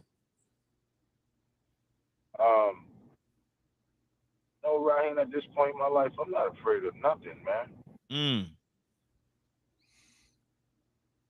At this point in my life, with everything that I got going, I'm not afraid of nothing, man.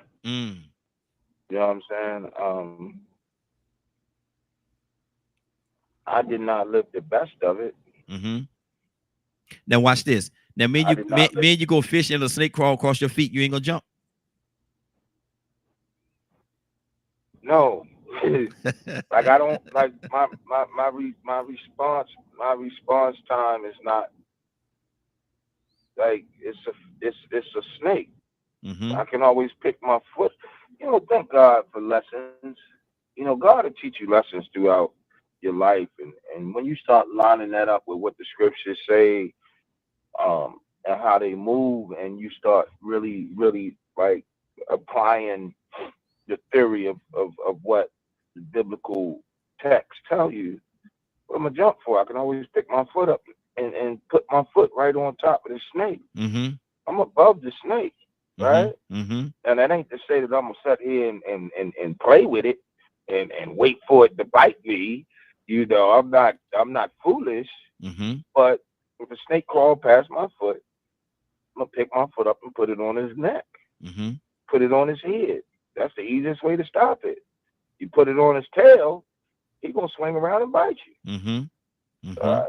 At this point in my life, Raheem, I'm not afraid of anything. If I was to pinpoint something that gives me concern, is I'm concerned about the world that will be left to my boys when I'm gone.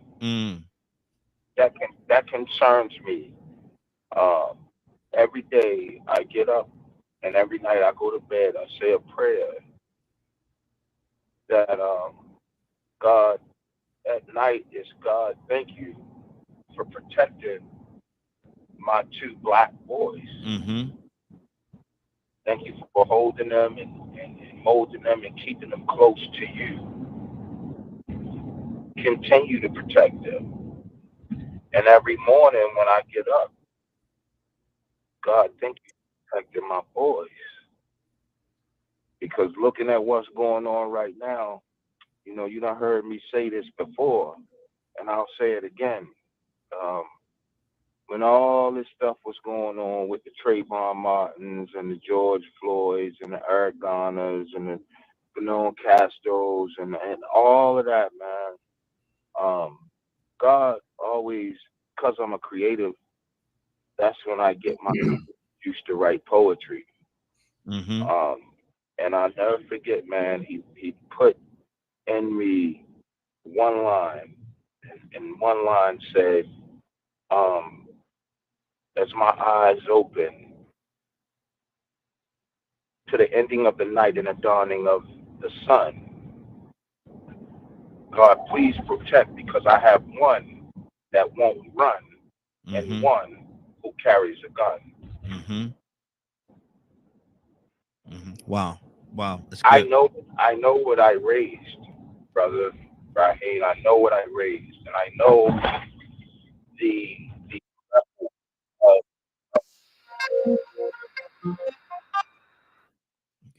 Good deal. Hold right there, I Curtis. know the level of Mm-hmm. commitment they have. Mm-hmm. Good deal. Good deal. Let me go to Toya with a T. Toya with a T. And again, we stay within a 3-minute window. So get everything you got to see within that 3 minutes. Toya with a T. Truth of the matter. What are you honestly afraid of? God. Come on, Toya. Come on. There you go. I don't want no problems with him. I ain't scared of nothing else on this earth. Mm-hmm. Nobody, no situation. Things I may be scared of, I'm still gonna do it. I used to be scared to fly. Sometimes when I get on the plane, I'm still nervous. Anything can Mm-hmm. happen. You're Yeah. absolutely right. Every day I wake up, anytime I walk out the door, you're absolutely right. Anything can happen. Sometimes when I be saying something to people when they doing something wrong, whether they're young or old, for me, it's a bunch of people just going off. I'm gonna say something anyway. Mm-hmm. Mm-hmm. Yeah. Only one I don't want no problems with is the Lord, man. Mm-hmm. That is the only thing or being or man that I fear. Other than that, everything else can be maneuvered. And because he is in me, everything else got to bow down. Come on now. He make demons tremble. I be Exactly. looking for stuff to get myself into. You understand me? Mm-hmm. Because he is in me.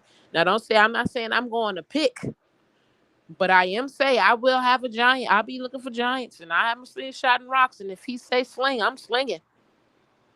So Mm-hmm. no, I don't fear nothing or no one but God. Mm-hmm. Absolutely. Absolutely. Bob, let me stop my timer, because Toya, she did good, man. She got over a minute and a half left. She did real good. I'm try I'm Cassandra. ready. There you go. I was just going to come to you. I just Yep. call your name. Real quick. Look. I'm sitting in traffic, so real quick. Let me tell y'all what I'm afraid of. Mm-hmm. Ladybugs, dragonflies. I'm talking. Look, I ain't scared of no human. I ain't scared of no man. Mm-hmm. But you put a ladybug, a dragonfly, whatever, anything crawling and creeping, and I'm freaking out. I don't care how little it is. I do not do bugs. Man, As Cassandra. powerful as Cassandra is, you mean the clan I could ain't stop playing. her with the ladybug? I ain't playing. A ladybug. I'm sorry. I'm There telling you go. Is it what is it, Cassandra? Is it the little fancy little colors that's on is her back? Is it the little fancy little colors? Listen, I don't know, but I don't like no bugs. I don't care what it is. Mm. I'd be like, my daughter's like, Mama, it's a ladybug, Mama. It's not gonna do anything to you. It's on me. It's trying to get near me. That's it. I'm freaking out. Lord. Okay, a ladybug. Okay, Cassandra, I'm gonna say this to you. If you can, I know you're traveling and you got Lenore's in the background, but if you can, stay with us, because we have a guest that's coming on that you're gonna be very interested in. They're coming on about 9:15, 9:30. And so if you can, hang out with us, because you're gonna love the guest that we got today. Let me keep this thing going. Mo, talk to me, brother. What are you afraid of? As I got existentially, I'm sorry. Hello. Yes.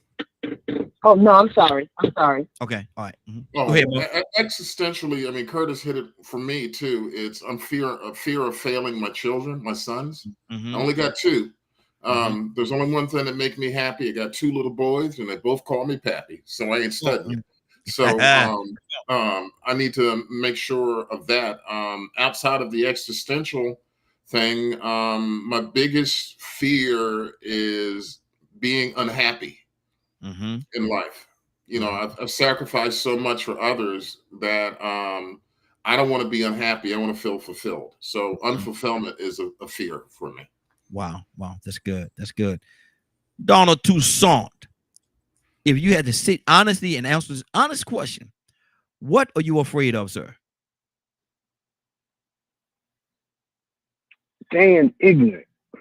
Mm. I'm terrified of it. I don't mind being ignorant.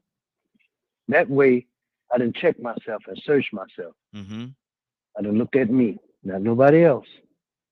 I done looked at me. And I said, okay, you missing the point. You hadn't learned this, or you hadn't achieved this, or you don't get it yet. How to function. You're ignorant about this thing right here. And you need to do something about it. Terrifies me. Wow. I'm for real. Now I'm scared of snakes now. I don't fool with no snakes. Mm-hmm. I don't see how people have pet snakes. I don't even No, want no pet lizard. no, no. Mm-mm. Mm-mm. And I don't eat nothing that eat me. Mm. You Like, they tell me crocodile, alligator is good, but they eat you. mm-hmm. And Mm-hmm. then shark, that's good meat once it's hot, but they eat you. Yeah. So I don't. But but ignorance, Mm-hmm. ignorance is something that, ah man, I'll be like, oh, that mercy, no, show me something. Because that terrifies me for Mm-hmm. real. I mean, really, I'm talking about really terrifies me. Mm-hmm. And that's Wow. why I always get me, and we talked about it earlier. I always get me an elder to Yeah. direct me. Yeah. Yeah. Mm-hmm. That's I good. got a man right now, and I might almost on the time that I begged him. No, almost, I didn't beg him, but I asked him. First time he said, "Nope, y'all don't listen." I said, "I need a pastor. Mm-hmm. I need somebody to advisor. I need somebody." He said, "Nope." He talked to his wife about it. She said, "Why you don't do it?" He said, "They don't listen." I Mm-hmm. said, "Man, look, it ain't got nothing to do with me. I Yeah. need somebody to help me because I'm trying to help people. And if Mm-hmm. I don't know somebody that already paved the way, I'm gonna make a lot more mistakes than I would make if I didn't have you. Mm-hmm. So, man, look, just give me an opportunity Yeah. to sit at your table Mm-hmm. because I don't want to be ignorant." Exactly. Wow. That's good. That's good. 508-924-3521. 508-924-3521. We got, I think that's Shanavia. Shanavia, that's you, sis? Are you with us? Yes, sir. Good morning. How y'all doing? Good morning, young lady. How you doing Hey, this morning? baby. Hey, Good morning. Good morning. Hey, they gotta have their sister. Ooh, They gotta have their sister moment. They gotta have their sister moment. But Navy, I want to ask you a ooh, question. and you- I want to ask you a question. Everybody mute your line. I want to ask you a question, Navy. Honestly, and I want you to honestly answer this question. Okay, as honestly as you can. What are okay. you afraid of? What am I afraid of? Yes. Um, well, other than God, definitely afraid of him. Mm-hmm. Kind of don't want to make him mad, Yeah. But no, seriously speaking, other than God, I'm afraid of not like fulfilling my purpose Mm-hmm. or dying before I fulfill my purpose, whatever that is. Mm-hmm. And because I'm still trying to figure that out and I'm still exploring the different facets of that. So aside from God, dying before I fulfill my purpose, I don't judge me, but I am a frog can have my whole house. Good I'm Lord. terrified of frogs. A frog. Um, A frog. yes, Yes. frogs. Look here. Yes. No, They're no, no, creepy. no, They're no. slimy. No, no, no, no. If What you need to do, I'm gonna tell you what you need to do. no, No, let me tell you I'm gonna tell you what I'm gonna give you some advice. If a frog jump to your front porch and jump in your house, this what you pick him up, look him in his eyes, and you give him the best kiss you could give him. ooh, Give him the best kiss you could give him.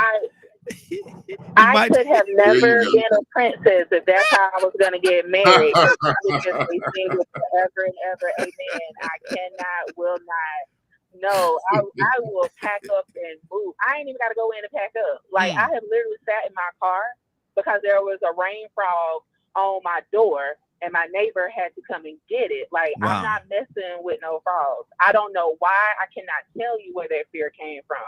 And I'm a tomboy. Like, I can do the lizard, I can do the spiders, I can ruffle feathers, I'll fight people. But if you want to, like, other than God, if you want to bring me down, put a frog in my face. I'll fold every time. See, Okay. that's the Raheem, thing. so can I write this down real quick? So Cassandra is ladybugs. Mm-hmm. She's frogs. Okay. All right. Need one more so I know how to defeat and conquer people. I'm just shocked at what they say they are afraid of, man, because these are powerful women, man. Toya with a T. What animal can we use, Toya? Talk to me now. Now to go. Sandra, it's a ladybug. Lord, my Jesus. Navy is a frog. Toya with a T. Which one is it with you? Oh, she ain't gonna admit it. Look at that. Look at that. She ain't gonna say nothing. Toya with a T, you there? She said, I'm not giving you no ammunition. There you go. I am not giving you no ammunition at all. Tucson, talk to me, brother. Chickens. I don't mind them break the 5. Man, you But scared them of live ones that's walking out in the yard man. and geese What? and guinea pigs. Oh Lord Jesus. Well, I'm finding out some things And today. then I ain't gonna get close to a duck. Ducks are delicious. Absolutely. They Absolutely. are delicious. Mm-hmm. They are delicious, but when they're in the yard, you don't want to be in when I don't know what it causes them to attack you. Chase them. A chicken, you get around them little chicklets, and you think that these delicious birds won't do you something. Listen. They will hurt you. I'm gonna tell you what you do. I'm gonna tell you what you do, Tucson. This is what you do. This is what you do right here, Tucson. When you get out there, you're in the yard, and you get around the little chicklets, little chickens, and those try to attack you. Reach in your back pocket and pull out that Tabasco hot sauce and shake it up a little bit. Just shake it up. Shake that Tabasco hot sauce up. I guarantee you. By the power of Frank's Red Hot. But you know, we used to have to go. Mama used to Dad used to tell us, go out in the yard and go get me a chicken. But if you catch a chicken on the wrong day, not only it's hard to catch them, but you can't run from them. I'm scared of them jokers. Wow. I'm telling you, they have traumatized me. To the point. You ever been attacked by a duck? No. They won't stop. Or a goose. They won't stop. They spread them wings and they make that noise that scares the heck out of me. I'm telling you. But they look, hey Mo, but they are delicious. You can bake them and you can fry them. You can cut I them got up a true in story for little you about pieces chicken. and you can make nuggets out of them. They'll peck the heck out of you. Hey, Tucson, why is it that it sounds to me like you're speaking from experience? I'm telling you.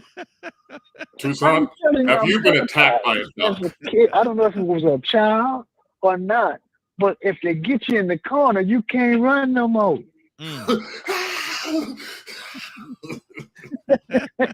Lord. I ain't talking about something somebody told me. I'm talking about something I know. You get out in the park and you say, I'm gonna go feed the duck. But when the duck don't feel like being fed, they attack you. Tucson, it's not your fault. It's a slave master who scared the people with a chicken. Thank you, Mo. Thank you. I'm just saying. We're gonna move on from this topic because I'm finding out too much about y'all doing this topic. I'm finding out too much. A ladybug. Go ahead, Mo. You wanted to say something real quick. Yeah, this goes back to chicken and Sidney Poitier's book, This Life, his autobiography that he wrote. He talked about when he was 11 or 12 years old and wanted to experience women, and he didn't know what to do with sex. So he took the chicken and went under the porch and tried to have sex with the chicken underneath his porch in St. Kitts. And he came back and the chicken scratched and pecked him. He was bloody and stuff like that. And his mama asked what happened. And he said, the chicken attacked me. And don't you know they cooked that chicken? Wow. Because of that. But Sidney Poitier admitted he tried to have sex with the chicken, and that's why he got all scratched up. Look, I'm gonna tell you something. Some stories you keep to yourself. Some stories you don't. I want to share. Hey, right here. Yeah. Hey, right here. Yeah. I ain't gonna lie though. I feel dumb. The most gangster thing I ever seen in my life, and I'm from Baltimore, man. I have seen some real gangster things happen right in front of my face. Mm-hmm. The most gangster thing I ever seen happened in my life. I was on vacation in Costa Rica, Mm-hmm. and my cousin had a friend there. She wanted us to go to church with her, so we went to church in Costa Rica, where we were staying at. Where she went to church, there's an island off of the coast. There's an island where people live, and the church was there. I will never in my life forget this, man. So we catch like on the island, you can walk anywhere. It's not that big of an island, but when you get off the ferry, you gotta take a ferry there. You get off the ferry, you can either walk the way you want to go, or they got dudes that's got cars and they'll take you for a couple of hours or whatever. Mm-hmm. So we take the car up, and on the way back after church, my cousin looked at me, he was like, yo, we gonna wait for the car? I'm like, nah, man, we can go on and walk back. It ain't that far, you know what I mean? Like, we from Baltimore, like that's not even a skip. Yeah, yeah. You're like, all right. So we walking down the road, man, to get back to the ferry, right? And as we walking down the road, I see 4 dogs. They walking up the road, right? Mm-hmm. Mm-hmm.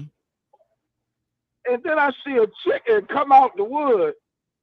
They come out the wood, and all 4 of these dogs, they stop, like they priming up, like, oh, yes, sir, we got one. Mm-hmm. Yeah. Man, that chicken stopped, man. He looked at each one of them dogs for at least 5 seconds, bro. I told my cousin, I said, yo, stop walking. Let's see how this thing play out. He like, man, go ahead. I said, no, let's see how this play out. That chicken looked at each one of them dogs for about 5 seconds. Next thing you know, you see each dog start backing up. That man shook his head right here. He shook his head and then just trotted off like boom. He walked down the street with us. I say, man, you a gangster. Hey, them chickens. Oh my God, bro. Watch this. I ain't never seen. It's the first time I ever seen a chicken by himself punk 4 dogs. Look Because here. I just knew they was gonna rap him. I just knew it. You know what I mean? But look here, I'm gonna tell you. That mother looked at them. He jumped for about 5 seconds right here. You know how chicken move. Yeah. He looked at one about 5 seconds. He look over at the other about 5 seconds. He looked behind him at the other about 5 seconds. Man, I see the mud start backing up. I said, Lord have mercy, the chicken done poked. Wow. And I'm gonna tell y'all something. Maybe the chicken ain't chicken at all, huh? Maybe the chicken ain't chicken at all. Mm-hmm. Next topic. Anybody have anything else they want to say on this topic before we move on? I got one more we're gonna talk to before our guests get here. Chickens or fear? Ever saw a chicken, a hawk or an eagle attack a chicklet and see what the hen do to him? Beat that eagle down. Good Lord. Wow. 508-924-3521. 508-924-3521. You're listening to DKM Media Group and Associates, and this is The Morning Glow. This is The Morning Glow. We're here every day from 7 o'clock until 10 o'clock. So make sure you continue to share the broadcast. Invite some of your friends, your family, your enemies, or whoever you got. Invite them to come and listen in as well. Invite them to come and listen, because you need, everybody need a piece or a portion or a part of The Morning Glow. Y'all need it in y'all life. I need it. I know a few of us here need The Morning Glow. It helps us all out in so many different ways. It helps me out being here talking about the topics that we talk about, build, and we're building each other, one brick on top of another, and we're building each other up. We're definitely building each other up. So make sure you share the broadcast and invite some people to come out. Invite some people to come on out and listen in. We got so many different platforms that they can actually tune in on. Give them your favorite. Tell them to tune in on whatever one you're listening to right now or you're watching right now. Have them to do the same thing. All right? Do that for us. Now, let me go to Toya with a T. You back with us?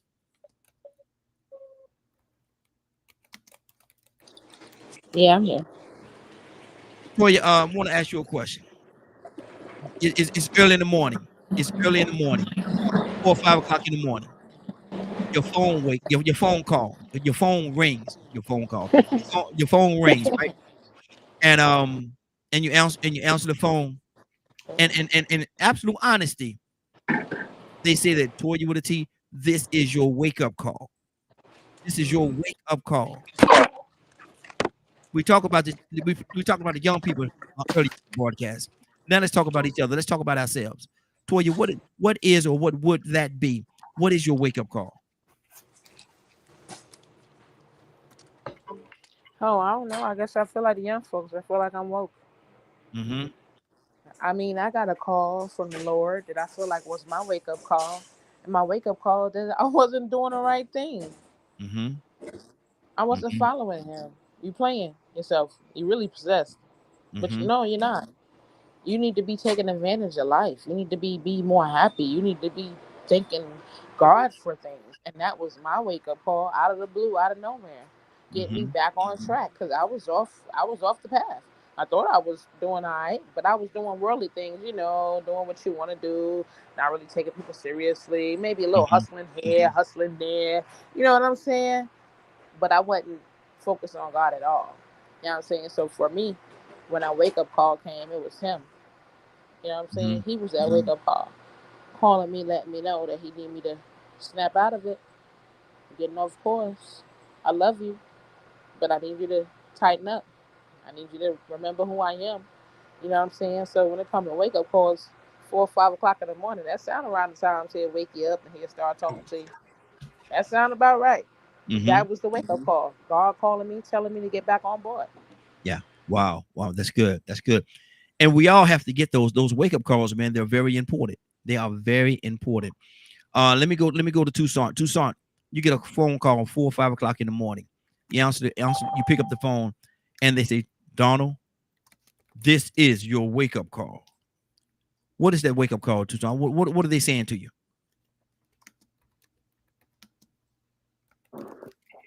Oh.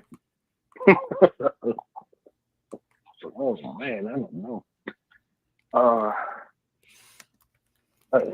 don't know, man. That's a heck of a question, huh? I guess I just have to, because I'm always doing it. I almost have to kind of scan through my life and see what I'm missing, what I'm liking, what do I need to improve on me. Mm-hmm. Whatever I'm trying to do, what is it that's the missing ingredients? Mm-hmm. Who do I need to talk to? Where do I need to go? How do I need to function? How do I need to change? My outlook on life. How am I wrong about how I think? Mm-hmm. Because unless I take a good look at me, then no matter what time of day they wake me up, if all I think is I'm all right, then I got a problem. Yeah. Yeah.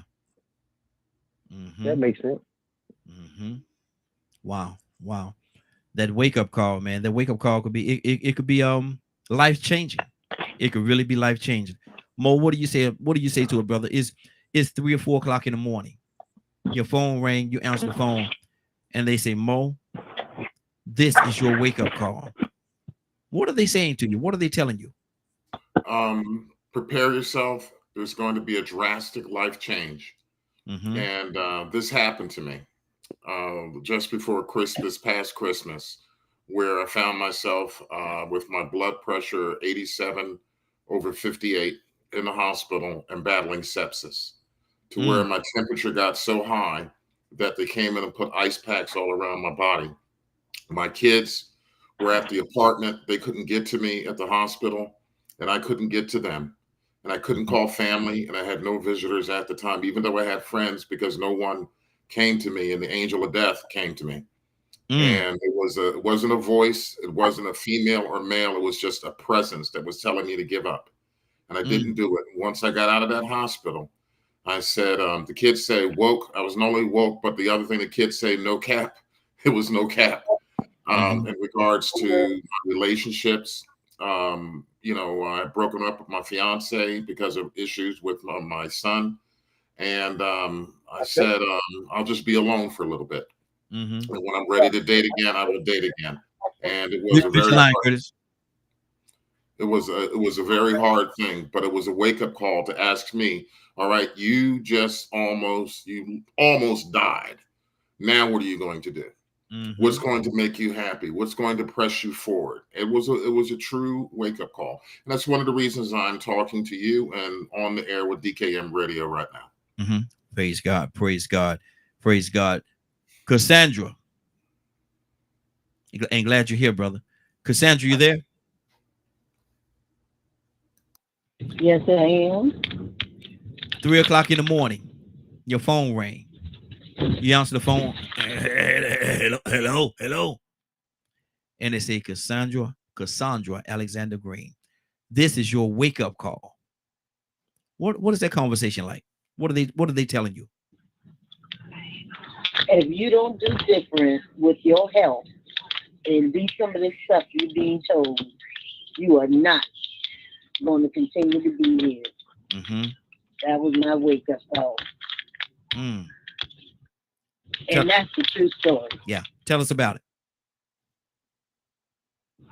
I hadn't been taking care of myself the way I should. I don't like water. I'm still praying about that. I may drink a bottle of water a week. Wow. Every 2 weeks. And I know that is a huge part of my problem. But the Spirit of God spoke to me. If you don't start doing better with your health, you're not going to be here. And it's not going to be because I'm choosing it. It's because of your choice. Wow. Them wake up calls, man. Them wake up calls in life changing. Could be very threatening, but at the same time, life changing. Toya, you want to talk to me, sis? What did it say in Vietnam? 24 and 3365 and a wake up. Exactly. People are on tour of duty. Exactly. Toya, you want to you there? Let me go to Curtis. Curtis, talk to me, brother. That wake up call, brother. That wake up call. What does it sound like? What does it look like? What is it? Well, if I was to sum it up in words, I think it's your touch to reality. Eminem had a song, Back to Reality. Oops, there goes gravity. For me, it's always the opportunity. I don't take wake-up calls as a bad thing. Some people automatically gravitate to it being something bad. Yeah. But I don't. I think wake-up calls is the universe's way of teaching you a valuable lesson or allowing you to see a moment of instruction and correction. So that's how I take it. I get them because I don't always get them. Sometimes I get them just in terms of you need to get up and start writing. You need to get up and create. You need to get up and study your lines. You need to get up and do some work. I'm reminded when you talk about it. I'm reminded of a play I did where I played Dr. King, and the play was called The Mountaintop, and it's set in the Lorraine Motel on April 3rd, 1968. And he get a wake-up call via visit and then actually get the chance to talk to God on the phone. Now, of course, it's a fiction, but process, the fact that God was telling him, all right, buddy, tomorrow is your last day. Has always, in all of the theatrical things that I've done, that particular part has always been a focal point in what I do, not only as an actor, but as a creator.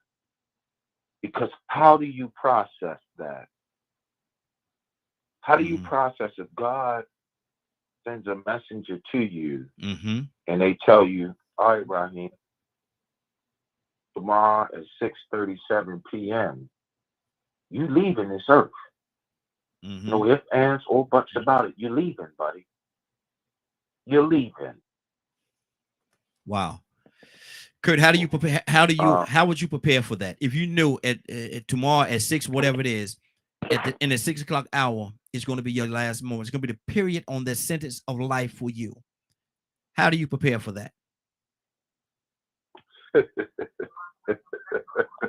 Oh Lord. You know, sometimes the elders will teach you a message in what they do and what they say that we might take it as, oh, that was a phenomenal speech, or that was a phenomenal moment, not even realizing that it was a phenomenal speech, thanks, Cap, and a phenomenal moment because it allowed for you as the individual to exist in your truth. You know, it makes me think about, you know, I might not get there with you, but let me let you know that we will get to the promised land. Yeah. Yeah. You know what I mean? So it's just, for me, if I was to prepare, it would just mean that, okay, for these last 12, 14 hours, I'm going to exist in a truth that I have never existed in before in my life. Wow. Wow. Wow. Let me go to Mo. Mo, you're being told that at the 6 o'clock hour tomorrow, 6 p.m. tomorrow.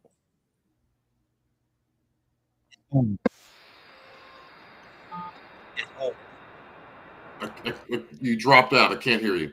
Yeah. At the 6 o'clock hour, you've been told at the 6 p.m. hour tomorrow, there's going to be a period on the sentence of life for you. Okay. What do you do? Maybe you have 24 hours, a little bit more. Well, yeah, maybe 24 hours left. What do you do with those 24 hours?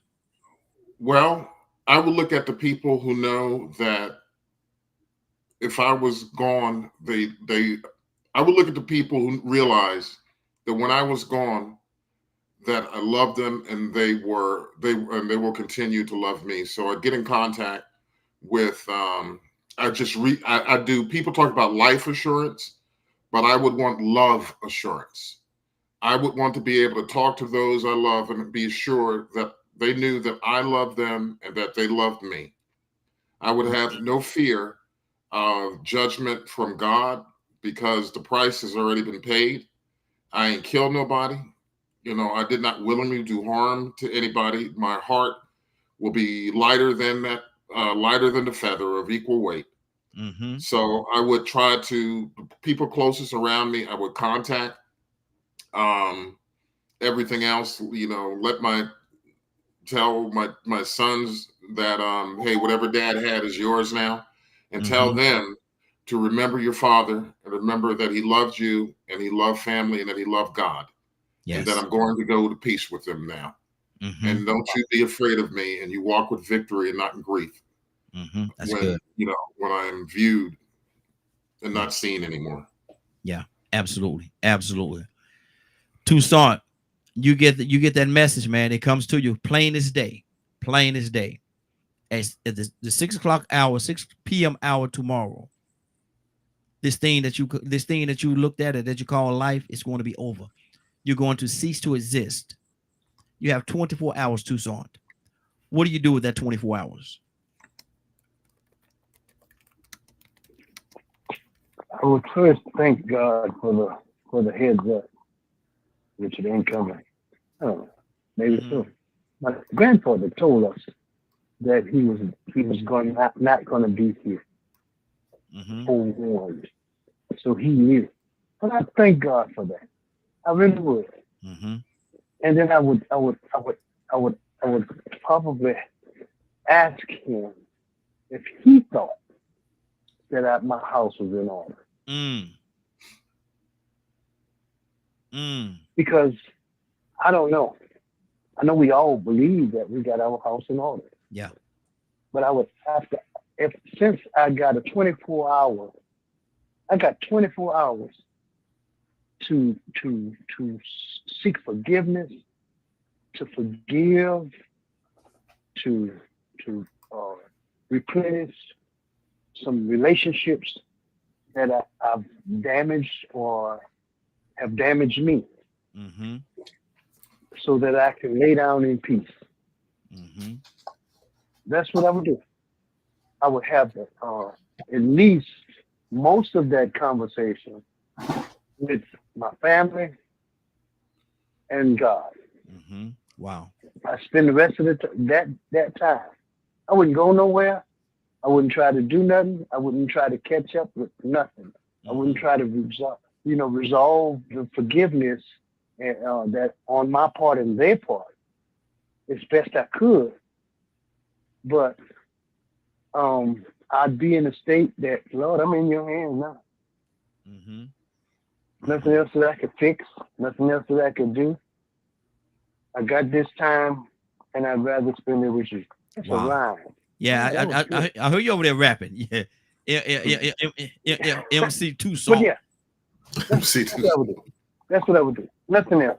Mm-hmm. I would hope that I had enough sense to do that. Yeah. To resolve my things with mankind, the ones that I know, and with him. Mm-hmm. Wow, that's good. That's good. Yeah. Toya with a T. Toya with a T, you with us? Are you back with us? Yeah, I'm here. Okay, good deal. Good deal. What do you do, Toya? Now you get the call. You get to wake up. You know, you get the message, if you will. Let's say message that tomorrow, and you know where it came from. Tomorrow at the 6 o'clock hour, you have 24 hours. This thing called life that you know it is going to cease to exist for you. What do you do in the last 24 hours? I mean, any day can be your last 24 hours. Mm-hmm. But you know that you got the message. God himself told you that tomorrow, you're going. I'm bringing you home. You got 24 Tomorrow hours. last day? Yeah, tomorrow's your last day. Yeah. Oh, okay. Well, I'm going to go ahead and go to sleep then. What am I supposed to do? Stay up? I mean, what I'm supposed to do? You just said I'm finna go home. What I'm going to do something for? Mm-hmm. I Wow. ain't doing nothing. You don't want to tie up any loose ends or talk to anybody or see anybody. No, trust me, I'm good. I don't hold nothing back. I'm good where I'm at. Mm-hmm. I ain't no loose ends and tying up, honey. I might give a couple of things away. Might let them just sort it out. I'm not doing nothing. Mm-hmm. Okay, I'm finna lay my butt down, have my last little drink, have my last little joint, and just go ahead and wait till he get there, cause that's about all I can do. When I'm gonna do something for him. Mm-hmm. Mm-hmm. Mm-hmm. There's no need to do nothing, and I'm very outspoken. Trust me, you have no problem knowing how I feel or how I feel about what you did to me or what you've done. And if you've done something at this age, ain't no tying up no loose ends. You knew what you did, just like I know what you did. Yeah. Like I ain't got no qualms with nobody. You know what I'm saying? I'm Gucci. I hope everybody else is Gucci. You ain't cry for me then, don't cry for me now. But at the end of the day, I ain't gonna do nothing. I'm finna go ahead and lay on down, honey, and just wait till the Lord come. I've been waiting on you, Lord. Where you been? Took so long for. Wait, say I've been waiting on you. Waiting on you, Lord. Yeah. Mm-hmm. I've been waiting for you to get me out of here with these people. Man, look here. You talking about I got 24 hours. I've been waiting on you for 10 years. What do you mean? Okay. I don't know about no 10 years now, but I know it is inevitable. And I know that I've always been inevitable. So, being scared to die has never been a fear of mine. Mm-hmm. You understand what I'm saying? But I tell you, there are some days where it's just like, Lord, what are you waiting on? Like, I already know that's where I got to go. Why you still got me here dealing with these people? Mm-hmm. Like, come on, the jokes. You know what I mean? Like, don't get me wrong. I love life. But I know that death is inevitable. And if to be absent from the body is to be present from the Lord. Mm-hmm. Like, I'm not scared of that. I'm ready to go back to where I came from. Exactly. Wow. And I'm looking at the time. It is now 9:23. I see our guest is here. He's actually in the green room in the back. So we're gonna bring him in just a few minutes. But before we do that, I want to go to you just popped off the screen. More, I was ready to come to you, brother. There you go. Yes, sir. You got 24 hours, man. You only had 24 hours left. What is the most valuable thing that you want to spend your time with, your existence with in that 24 hours? God told you you're coming home. tomorrow in the 6 o'clock hour. So you only got 124 hours left. What are you I going to do? I would, unfortunately, my band, Jack Lake Preacher, Mhm. band members have passed. My good friend Sammy Blue, the Crown Prince of the Blues, and some other people, Lola Gully and people like that, play at Northside. I would like to do an Mhm. entire blues show with my band, playing my harp, my harmonica, and have just all my loved ones and friends there and have a great time and Watch just this. Watch this. play the blues. Ain't that sad music though? Sometimes the blues should be sad. It's called the blues for a reason. Now you don't want to play no happy music. You want to play some blues. Oh no, the blues can be happy now. Come on, everybody, let's have some fun. You Mhm. only live but once, and when you're dead, you're done. So let the good times roll. Let the So good that times started roll. off with that song. Okay, that's good. That's good.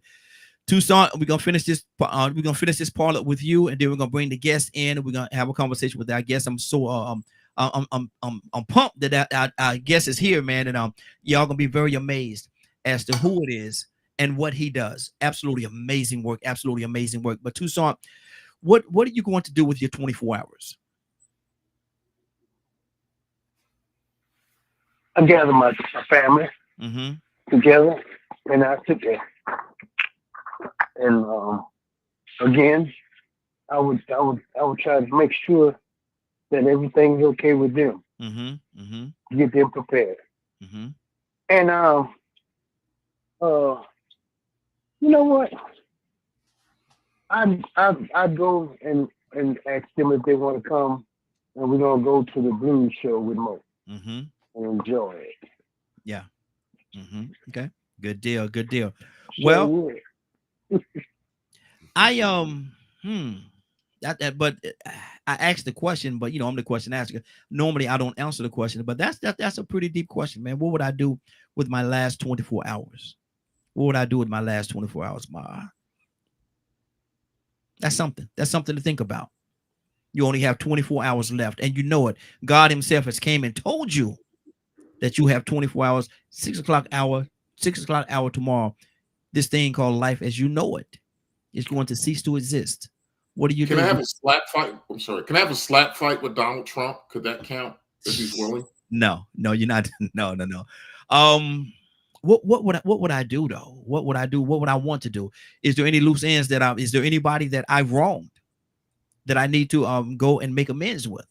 Do I even take the time to do that? Is that important enough for me that I make it right with that person before I go? There's so many different things. There's so many different things, man.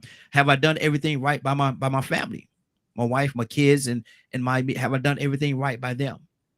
Is there some wounds that I've caused in them that I need to go and help heal? What do I do with my earthly possessions? I certainly can't take them with me. Who do I give them to? There's so many different levels on this thing, and I love that. But right now, I'm about to bring our guest in, and I want to bring him in right now. I'm gonna allow him to actually introduce himself. I'm going to do a little brief introduction. I'm going to let him introduce himself in depth. This is Mr. Nick Conti. Did I say it right? Yeah, you did. Good deal. Good deal. This young man, let me tell y'all, this young man is absolutely amazing. If anybody is involved in the acting world, performing world, you have part of your journey. I guarantee you, part of your journey have to go through him. Wow, This thank this you. this gentleman has been, California, New York, and now he's stationed himself right here in Atlanta. And I promise you, you cannot talk about acting in Atlanta without talking about Mr. Nick Conti. So I thank you, sir. I know you're very yeah. I know you're very busy. You got a lot of things going on right now that you took the time to hang out with us on the Morning Glow. Definitely appreciate it. Now, what I want you to do right now is introduce yourself again and tell them just a little bit about you. Sure. Hi. Well, first of all, thank you again for welcoming me on the show. And again, I'm Nick Conti, and I head up the professional actors studio here in Atlanta. And we've had the studio here for, I guess, it's about 26 years now. Mm-hmm. We work with all levels of actors, from advanced working actors to the very beginners, those that are just starting for the very first time. We do teach teenagers, but we teach a lot more of adults, is what we're known more for. And my background is I've been doing it for quite a long time, as you said. I started in New York as a young man. Thank you for calling me a young man, by the way. Yes, sir. Yes, sir. And so I've been on this journey in my life for 46, 47 years now. It's been a wonderful journey for me. I think if anybody, if you get the opportunity to do what you love to do, then you're very blessed. Like Mhm. you love your show. I just learning more about you. I looked up, boy, you've been doing your show for a long time, and you have Yes, a lot sir. of guests that come on, and you can see that there's a real passion behind what you do, Thank you. and that's worth so much, I think, for whatever you choose to do. Yes, sir. Find your journey, and life overall is pretty good. Hmm. Let me ask you the question last question that we posed today. Nick, if you, and I could call you Nick, is it okay? Okay, Nick, if you God Himself come to you and say that you have 24 hours to live, you only have 24 hours. At 6 o'clock tomorrow, life as you know it is going to cease to exist for you. What are the things that you would like to do within that 24 hours? Boy, I was listening in the back room to this question that you were putting with others, but it's a tough question to answer. Yes, Um, yes. Probably asking for an extension. That's a good one there. Yes. Yes. That's good. That's good. Uh, I think it's important to be at peace. Mhm. Like you said, have you done the right thing, especially by the people that mean things in your life? You know, your family, your wife, if you have children, your friends, whatever it is, Mhm. that you can be at peace because um, I don't know. I've thought about this. I guess unless someone came back to talk to me about it, I don't Mhm. know that anyone really knows what happens. Where do we Yes. really go, and or do we go, or what's it Mhm. like, or will we see our loved ones that have passed away as we get older? The one thing we're assured of is that people will move on, Mhm. and so we get older, and all of a sudden, you know, our uncles and our aunts or our parents or whatever, they pass on, Mhm. and you say, well, am I going to get to see them again? Yes. Um, Yes. and I've questioned that, because I don't know, Mhm. but I know some people feel strongly about it or less strongly about it. So, but I agree with what was said earlier about just making sure you've done your piece with Yes. all those that you need to, because this is your last 24 hours to do so. Mhm. Mhm. And I'd like one last really good Italian dinner, and I'm Yeah. finished. There you go. There you go. Now I want to talk to you a little bit about acting. Now, Sure. what made you want to start your organization, the professional actors studio? What led you to do that? Um, well, years ago, I started out as a young man as an actor in New York, and Mhm. trained, and fell in love with it, and I'm still in love with it to this day. Yes. And after doing it for a number of years, my agents in New York, I was lucky enough to get a chance to work on Broadway and off Broadway, and um, uh, I was on one of the soap operas for a while in New York, and got a chance to do some television and a few films. And my agents wanted me in LA. Mhm. So at some point, I said, "Yeah, let's." I'd only known New York my whole life, so I went to LA. I did about 11 years in LA, and by accident, a good friend of mine who was a very respected manager kind of oversaw this kind of weekly place where the professional actors could go and work their chops. Mhm. And I had strictly been an actor. And he said to me, his name was Don, and he said, "Hey, Nick, could you do me a favor? My guy who comes in and oversees the group Yes. is out of town. could you do me a favor? Would you go in and just kind of oversee it? Do Mhm. whatever you like in the class, cold reads or improv, or talk about script analysis or whatever you want to do. And he says, and I'll pay you well. And I said to him, Don, I said, I'm an actor, Mhm. not a teacher. I'm an actor. Yeah. Yeah. He said, it's okay. Just go do it for me. So Mhm. I reluctantly went and did it. A couple of days later, he calls me up and he says, a lot of people called and complained. So I said, to him, Wow. I don't know what I can say. Can you say whatever you want on this show? I'll say it nicely. I told him to go to hell, but I didn't use those words. Yeah. Yeah. And I said, I told you I'm not a teacher. Mhm. So he started laughing and he says, no, you don't understand. They don't want the other guy back. They want you. Wow. I went, huh?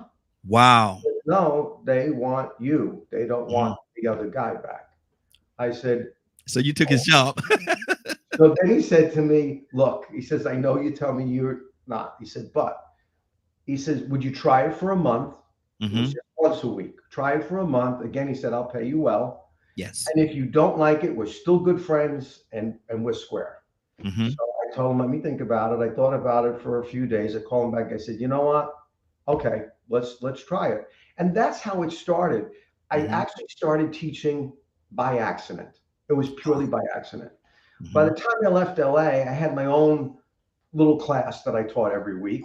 And when I came to Atlanta, I decided at one point I wanted to change. I didn't Mhm. want to go back to New York. I didn't like the harsh winters anymore. Yes. And but something about LA never felt like home to me. Mm. So so I went and I explored other markets that were secondary markets, Yes. markets that were growing at that time, and Atlanta was one of them, and there was other places. And so I went and I visited several cities, and it was Atlanta that I just liked a little better. So Mhm. moved to Atlanta, and I came here in the spring of '97, Mhm. and so that I thought, well, okay, maybe I'll do my acting here, but that I would also see if there might be people who would want me to teach. And that's pretty much how it started, and it just continued to grow. And so that's kind of the quick synopsis of it. And now it's been, I don't know, 40, 40 some odd years Mhm. since I started the journey, and still do it till today. We're very lucky. We have a nice studio. Is it okay if I plug myself for a minute? Absolutely. Absolutely. Yes, sir. We have a nice studio over on Piedmont Road in the Mhm. Buckhead area. And if people have never been to the studio before, anyone can come and sit in one time for free Mhm. and see if this is a place that they like. This way, if they don't like, they don't spend their money. Mhm. And I have a wonderful staff of teachers. Started with just me, and now there's 7 of us that teach. And all my adult instructors, my least experienced has over 20 years under their belt. So Wow. they're all highly experienced. Yeah. And we do a lot of different things in the studio, and we have good equipment in the studio. And that's really about the whole thing, in terms of just, like we talked about, doing what you love to do. Yes, sir. Yes, sir. And we have a pretty good range too, Mhm. from Mhm. beginners to intermediates to advanced. We start the adults at 20, so 20 or over for the adults. Mhm. We have actors in the studio anywhere from 20 years old to 75 Wow. Wow. that come and study. In fact, I've taught actors that started acting at 72. They Whew. never acted a day in their life, and they said, well, I did what I was supposed to do. I'm retired. I don't want to just sit around and, blah, blah, blah, blah, blah, blah, all day Yeah. long. Yeah. Yeah. Yeah. I Mhm. want to do something. And Exactly. so they decide on finding a new thing to try. And I've been pleasantly surprised that I've watched actors in their latter years Mhm. actually go ahead and make money and have a new career late in life, because acting does not, some fields, you don't start to become a doctor at Mhm. 65. It'd be very hard. You don't start to become a lawyer at 65. Yeah, exactly. But in the acting world, they don't fault you for it. The key is to be good at what you do so that you can get paid for it. Yeah. But you're not faulted for being 85 or, or 12. So. Let me ask you this question. And we got quite a few other people here that I'm sure they want to ask you questions as well. If that's okay, I'm gonna pull them into the conversation. But what do you think is a better quality to have? I'm not gonna say your best quality. What is a better quality to have? An eye for talent or being able to develop talent? Do you mean as far as from the acting standpoint? What are the qualities? Yes. Okay. When somebody walk into your door and they've never touched acting at all, is it better to have an eye for talent? You look at that person and say, well, yeah, I think they got it. Or I'm going to take this person as a ball of clay and I'm going to mold them into being a great actor. It's a good question, but I'm not so sure that there's a direct answer for that. For the most part, acting is a learned skill. It's not any different than anything else. The key, one of the things that I see with beginner actors, that sometimes it takes them longer. I'm not so sure where I should put my focus, up there or here. Should I keep my focus here? Yeah, right there. Yeah, there you go. Yeah, right there. Is that a lot of times you think of acting differently, like, okay, I'll go and I'll study acting for 4 months and boom. Yeah. But things don't work that way in life. You don't become a great athlete in 4 months. You don't become a great musician or a singer or a dancer. You don't become professional at anything in 4 months.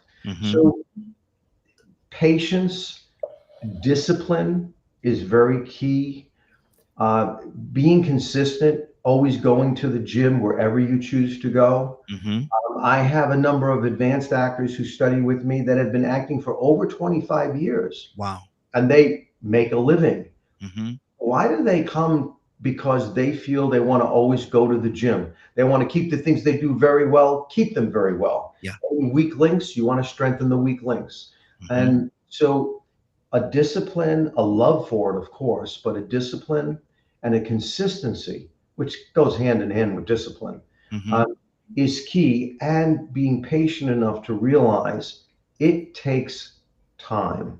In the beginning, most young actors, or at any age starting out, you're going to work for free. You're going to do the student films. You're going to want to build what we call an IMDb, which is kind of a base of your credits. And it's that willingness to know that you're going to put out more than you're going to get back in return, especially in at least probably the first year or maybe longer. It's a learned skill. It's a trusting in yourself. It's a willingness to be free, allow your feelings to be seen by everybody, and not worry about it. But there's more than that. It's whether it's knowing how to analyze a script.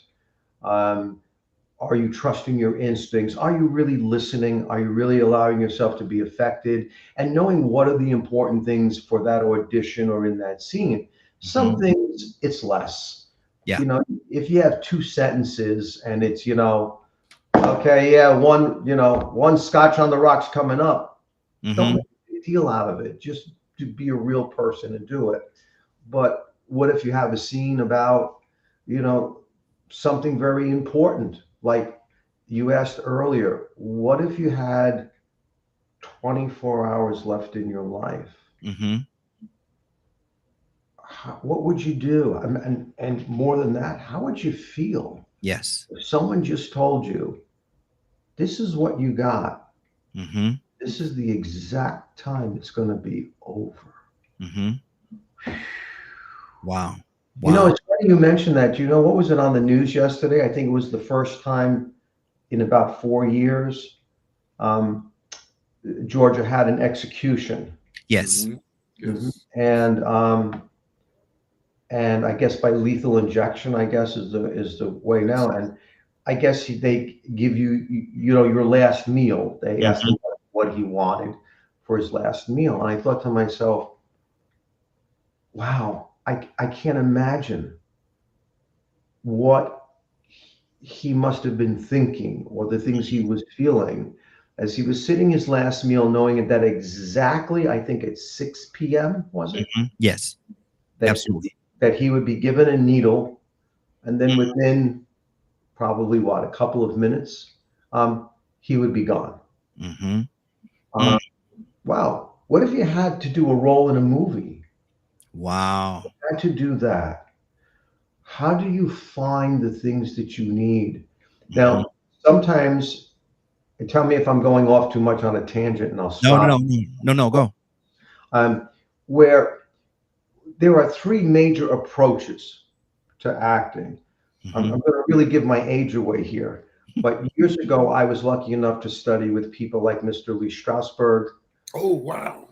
Uta Hagen of the HB Studios, her husband Herbert Berghoff of the HB Studios. And these were legendary teachers. They're all gone now, but these were legendary teachers. And one of the approaches, there's three major ones. One is called Meisner or Meisner technique, developed by Sandy Meisner. One was method, and who was accredited most of that was Mr. Lee Strasberg of the Actors Studio. And then there's also the disciples of Stanislavski, where we work on a lot of what's called the uses of real and or imaginary substitution. Now, when someone works on a character, such as maybe someone who was committed to prison for life or was waiting to see whether he was going to be sentenced to death and things like this, or doing great character analysis like a Heath Ledger in The Joker, for example, they go to method acting, where literally you become the character. Yes. And you actually live the character day and night. Now you got to be careful that it doesn't, that you come back from it. It's over. Yeah. So you get trapped in. Yeah, get trapped in it. Yeah. So it doesn't. But like, for example, I read about where Heath Ledger felt he needed to find the insanity of the Joker. And what he did was he locked himself away from everybody. Like he locked himself in a room for like 3 months. Just because he needed to find his insanity. Wow. And you go, wow. Or you take even a simpler approach to a character, like let's say a young Robert De Niro in Taxi Driver, where he played a character. I read that he spent months, that's all he did. He was a taxi driver. That's what he actually did, because he felt he had to live it to become. And so it's one approach to acting we call method acting. So, for example, if you were playing a homeless person, if you were doing method work, hopefully you're doing it with enough safety, of course, but go live on the street. Sleep at night in an alley. Lie down on a paper bag. Know what it's like not to have a shower for a week. Know what it's like to be hungry. Know those things, and you will actually live it. But not all roles require that. Yeah. That's amazing, because it's almost like you're saying that you have to become the scent. Yeah. Become the scent of it all. And so that's if it's that type of character that needs that. And again, not all roles require that, of course. Wow. We have Mo here with us as well, and we had a couple of people that's on the phone line that want to actually and he had a question earlier in the chat. But Mo, you have the floor, brother. What's your question? Thank you, Mr. Conti. Thank you for being here today. I think I've actually met you a few times. My cousin Cheryl Alexander was featured in Legs Diamond, which you know about the story about Legs Diamond when it closed. Also, Bubbly of Dream Girls, and being at Morehouse, I worked with W. Lamar Alfred and Andre DeShields. One thing I wanted to ask, two things I wanted to ask you, importantly. One of the productions you worked on was Love, Sydney.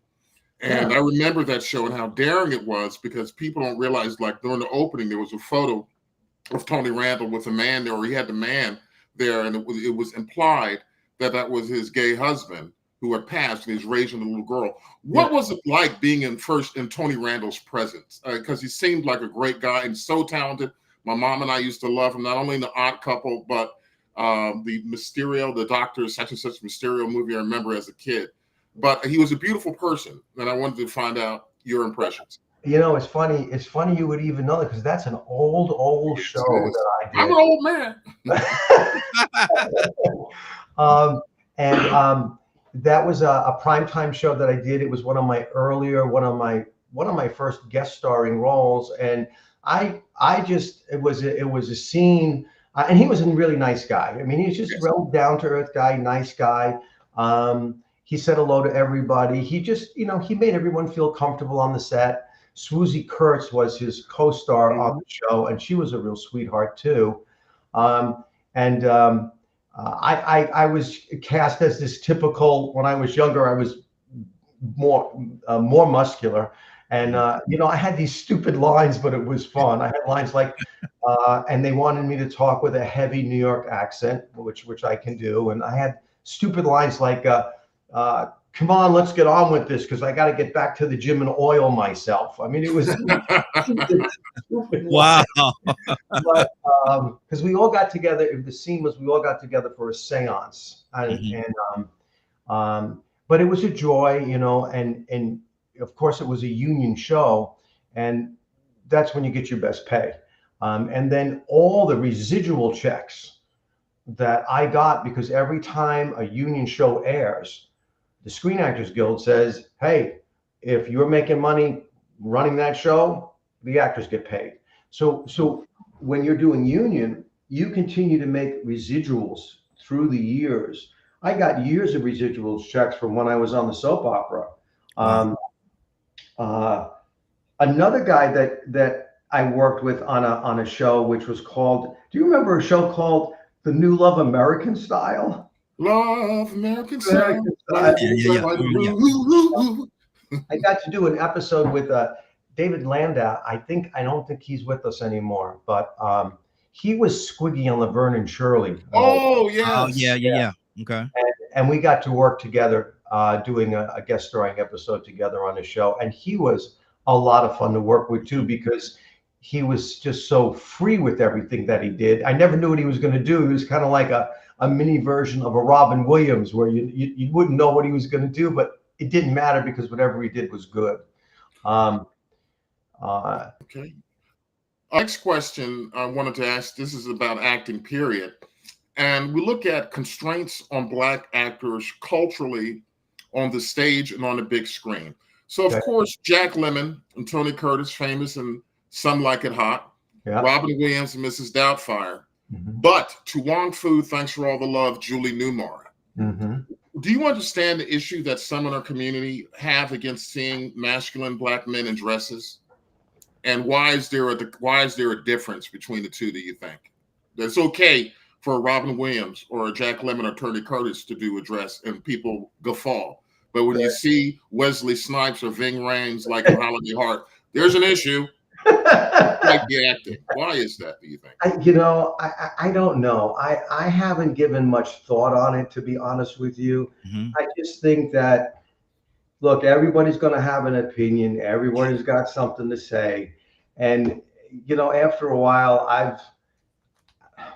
I try, as I'm getting older now. You say you're older, but I think I'm older than you, my friend. Yes, sir, you are. I mean, here in Georgia, they still say tomato sauce. I was raised in Jersey, so we call it what? Gravy. So it's a big difference. You were raised in Jersey? Where in Jersey you're from? I'm from East Orange, but I went to school at Seton Hall Prep in high school in South Orange. Wow. So the Catholic high school. So I was raised up there, and I came to Atlanta to go to school at Morehouse and studied under W. Lamar Alford and Andre DeShields with the King Players for the drama group at Morehouse. Oh, that's wonderful. And I'm a blues musician. I think you worked with my mentor, Sammy Blue, who was a blues musician who passed a couple of years ago. Sammy Blue, he took acting classes with me. If it's yes, I know. That's where I first. Oh my God! Yes, he passed away. He passed away in 2021 from cancer. But I want to get your number from Raheem to talk. I have one last question. Mo. Hold on, brother. I got other people. Let me be fair to everybody. Hold on. I'll come right back to you. Curtis, are you there? Curtis, are you there? Yeah, I'm right here. Okay. Do you have a question or a concern, or what's on your heart, brother? Talk to me. No, I don't. I'm getting a lesson right now. As an actor, I'm honored to even be on a telephone with a man who has paved the way for actors such as myself. Mm-hmm. A lot of the methods and a lot of the study that he speak of, some of which I knew and some of which I didn't, but now he just gave me an explanation as to why creatively certain things I do it the way that I do it. Mm-hmm. You guys have heard me say several times on the show, when we have the topic of acting, that, I've stood on the Stanislavski's quote for years: the foundation of acting is the reality of doing. Mm-hmm. So I try and exist in that space when it's time for me to create, i.e. as an actor, as a writer, director, whatever, because for me, it appears that it brings a certain realm of reality to what you got going on. As an actor, the greatest thing that I can say that the craft has given me is the craft allowed for me to live in spaces outside of the small box of Baltimore City. Mm-hmm. It allowed for me, and some people say reading does the same thing, and in most cases it does. But for me as an actor, I get the option, or I get the chance, I'm given the blessing to not only read, but to live. Mm-hmm.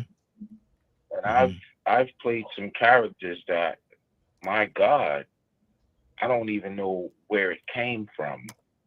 I've played Kenyatta Shakur, I've played Malcolm X, I've played Martin Luther King, I've played Dr. Ernest Just, I've played Duke Orsino, I've played Finch in How to Succeed in Business, I've played Marty and Dreamgirls.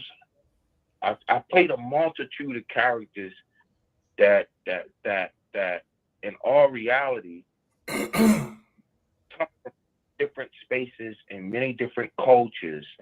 Some cultures are parallel lines running, you know what I mean, running together with different ideologies or different approaches. Wrap it up, I've Curtis. been blessed, man, as an actor, Pearly and Pearly Victorious. So I've been blessed as an actor to not only get the chance to see the diversity of the world and see the diversity in culture, but to actually get the chance to live, breathe for 2 hours or for 8 weeks of rehearsal and then a month of a run, to live, breathe in those different diverse areas in terms of character and in terms of culture. But let me ask this, because he's a director and he's a coach, and oh my God, thank you so much. When you look at the play, The Meeting, and you see Dr. King in The Meeting, and then you look at the play, The Mountaintop, and you see Dr. King in The Mountaintop, I don't know if I'm pretty sure you're aware of both pieces, but could you speak to the cultural awareness, although it's the same person? Wrap it up, Curtis. The moment, I'm getting to the end of the question, the moments of the conversation or the moments of the character are completely different. Can you speak to how you would go about, or how you go about coaching an actor that might be stuck in one place, and here it is at this moment in time, he's in a different place? I guess artistically. I think I know what you're asking, and I'm not so sure I would keep it narrow to whether it's working on doing a character, say, of whoever, Martin Luther King or whoever it would be, but that when you look at a role from any piece of material, you ask yourself, I like to tell my actors, run your W's. And I'll tell you what, are you familiar with that when they say run your W's? Curtis. Slightly familiar, yes, sir. A little bit? Okay. So for everyone else listening, is that when you look at a piece of material, whatever it is, whether it's comedy, dramatic, serial comedic, is that you ask yourself, and when I say run your W's, it's that the first letter of the first word starts with a W.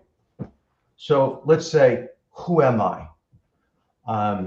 So there's your W, right? You might say, what is my relationship? What are the things I'm feeling? Why do I feel them? What do I use to find those feelings, right? Because something in a piece may not be directly to you, but you find how you find that value to it. Mm-hmm. What are the previous circumstances if it affects the scene or the piece? Okay. What's my environment if it affects the scene or the piece? Okay. So anything that would have a relevance to it, and then how do I find the truth? Right. You know, the reference to Stanislavski, excellent. I've read Stanislavski. I just find the reading difficult. So I usually will tell my actors, read the disciples of him unless you like, because it is tough reading.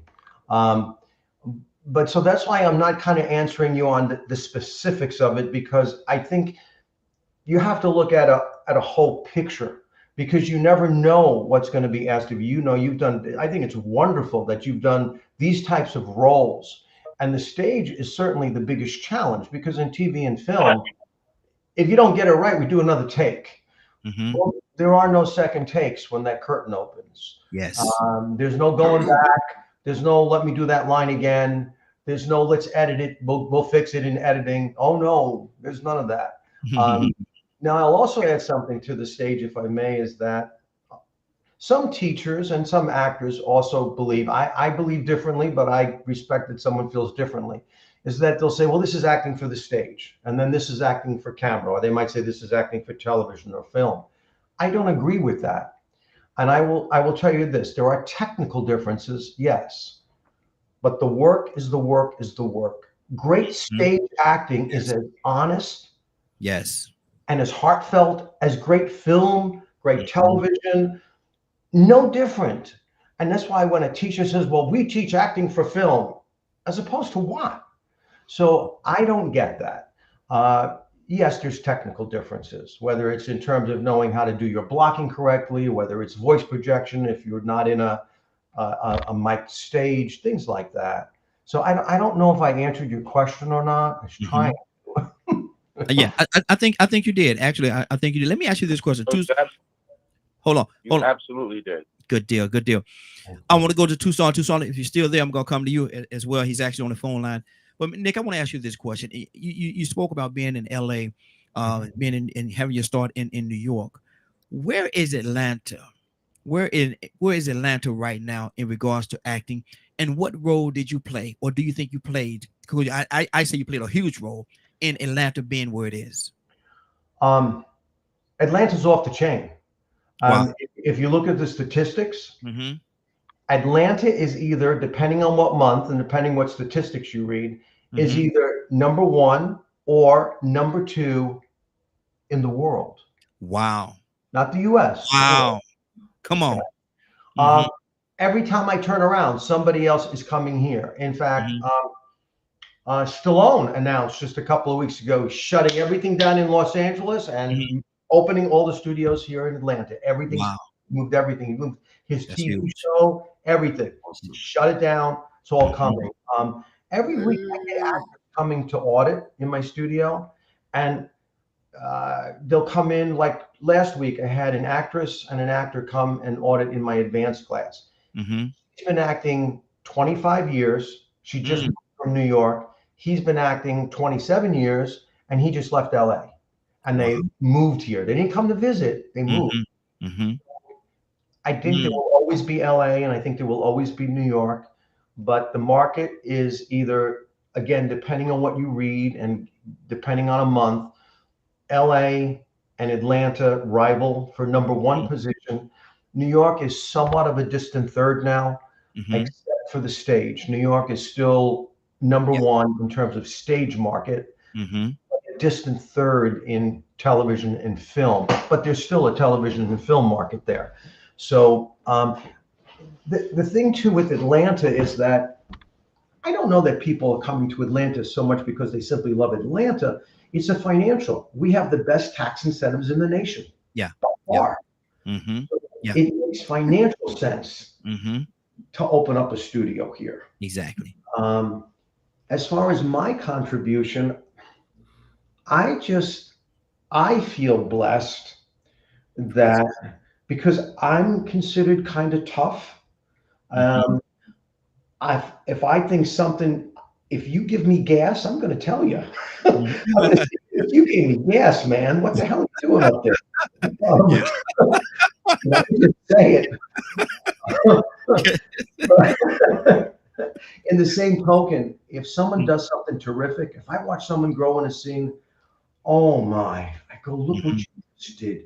You brought magic. You touched my heart. You made me laugh. You made me angry. You made me vulnerable, whatever it is that you did.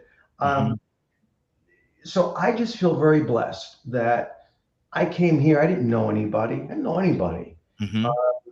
And when I first came, I went and registered. I was still very much an active member of the Screen Actors Guild. And I had stopped in and they said, oh, do you ever do? And anyhow, they had asked me to come and just teach a little class for them like every other week. Yes. But I didn't want to teach. I had in LA, it had bit me.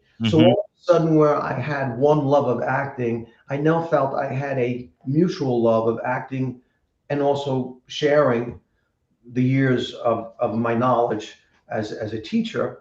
So when I came here, I wanted to do that too if I could. SAG gave me that opportunity, and then eventually I opened my own place, which was just in a basement. And I had one little class, and I had maybe 6 or 8 actors. Okay. And from then, eventually, we got our building. That's a whole story in and of itself I won't go into, but that was really something special that had happened where for a while I didn't think it was going to. And now we teach over 250 a week. Wow. That's good. That's good. And I got a wonderful staff of teachers that I was able to be able to handpick, because to me, it's one thing. There's a lot of people teaching here that have been acting for 5 years, 7 years, and they're teaching, and maybe they're good, but probably not. Now, don't get me wrong. There's some very excellent teachers here too that do have the years, but it's one thing to talk, but it's another thing to walk the walk. Yes, it is. And until you've walked the walk, not in my studio. So that's why I'm very particular with that. We're also, again, we're not right for everybody, because if you, like say, for example, our evening classes start at 7:30. If you pulled up at 7:40, doors are already locked. Go home. You're done. Yeah. That's the deal. That's good. You walk in, that phone goes off. Don't be texting. You don't text. You don't pick up the phone for 3 hours, whoever you got to speak to. You let them know you're dark. Simple as that. And you don't tell me why you got to leave early. You don't leave early. Because you want. You know this, for those of you who worked. Yes, exactly. You're on set. You're on set. And you have to accept that. You don't go up to the director and say, "Oh, I got a stomach ache." Oh, really? That's the way it is. It's that type of discipline, and we try and do that in the studio as well. We have a lot of fun. Don't get me wrong. We laugh, we tell jokes, we enjoy, but there's a discipline. Yes. So, and I just feel very blessed that Atlanta opened their arms to me. This Yankee kid, and because I didn't know if they would or not. I don't know. I say thank you. If we have had an influence in the Atlanta market, then I'm humbled that people think that way. Well, I'm gonna tell you, and this is me from my personal standpoint, and watching, I think your handprint is all over it. I think your handprint is all over it, brother. I really do. And I thank you for that because you've helped so many people get to you are like the one that helped them grab on and hold on to their dreams and make sure that they take the necessary steps to get there. So yeah, I'm gonna say this. I make a little joke every now and then, but if somebody come to you and say, well, I can't be here today because I have a stomach ache. My stomach is hurting. Look at them and tell them I told you to say this, or act like it is not hurting. And let's keep going. Act like it's not hurting. You know, if you're an actor, act like your stomach is not hurting. We got work to do. Yeah. We got work to do. I'm looking at the clock and it's already is right at 10. Go ahead, brother. I thought you was about to say something, Nick. Oh no. I want to be respectful of your time. I wish we could do this again. I knew the time was probably going to run out with this because there's so many different people that want, and I didn't open up the phone lines. I didn't intentionally. I did not because I knew there was going to be flooded with calls, and that would take up more time. And so hopefully next time we could do this again if you are willing to do it with us and actually open up the phone lines so more people could actually call in. But give us your contact information. If someone wanted to take classes, what do they need to do? And how should they prepare themselves even before they get there for the first time? Oh, good question. Well, again, first of all, anyone who's never been to the studio can come and audit one time for free. And the easiest way to do that is, well, you could do one of two things.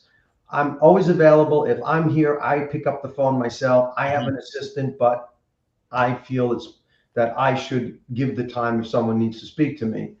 So the studio phone number is it okay to give it out? Absolutely. Absolutely. The studio phone number is 404-943-1873, or you can simply go to our website, which is Pro Actors, ACTORS, Studio, STUDIO.com. So there's two S's in there, proactorsstudio.com. And on that website, right at the top, they'll say order the class for free. You click on it. It'll give you all the choices between beginners, intermediates, and advanced. Again, be on time, be willing to stay till the end. It is an audit class, so sometimes people don't understand. You will not be working. It's just a chance for you to come sit in, observe the class, and see if it's right for you. Those that are experienced, that want to come directly into intermediates and advanced, then they would schedule an audition with me. They have to come into the studio. They have to bring their best finished monologue. They have to bring their professional headshot and resume. And we do a second part to the audition as well for me to see, is their work and their knowledge at an intermediate or advanced level. Anyone who doesn't want to audition, they don't have to, but then they start at the beginners and then they get invited up when they've earned it. So pretty simple with that. And then we're simply ongoing by the month, and we're $150 a month. I like to think that we offer good value. About every third month, there's 5 weeks in the month. When that happens, we give the actor the extra week for free, so they get a bonus week.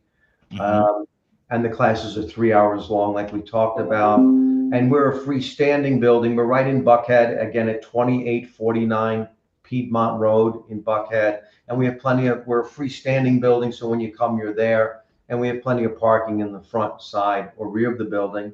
They can also look up bio information about myself and other instructors at the studio as well. And I think that's really it. There's no contracts, there's no registration fees, it's none of that bull crap. It's just as you see it, that's what it is right there. And if someone comes and they audit and they're just coming to audit, that's perfectly fine. No one's going to pressure them to join my studio in any way, shape, or form. They don't sign anything. You don't have to sign any waivers. Just come, sit in, just respect the class, shut your phones off. They can bring liquid. We do have coffee, tea, and spring water for them while they're there, but no food. Because we don't want to hear crunching, munching, papers rattling, and all that stuff. Exactly. Toussaint, are you still with us? Yeah, I'm here. Okay, you have a question or concern, brother? Talk to me. Yeah. Two things. And I want you to know that I have experience in acting. I actually played Santa Claus in my son's preschool. Lord. I do have that experience. I'm 60 years old now, and two things: stage fright and being overtaken by the character. Have you ever seen that happen? And how do Stage, you get over stage fright? stage fright is pretty common, especially when you're especially in your first year, maybe even your first couple of years as acting. And of course, when we get stage fright, and that can happen in front of the camera as well, it's not just the stage, it tends to pull us in. So we become aware of ourselves, we become nervous, we're thinking about how we're speaking, we're thinking about how we look, we're thinking about if we're standing okay. And those are all enemies. Mhm. What I can tell you is that usually time will heal it.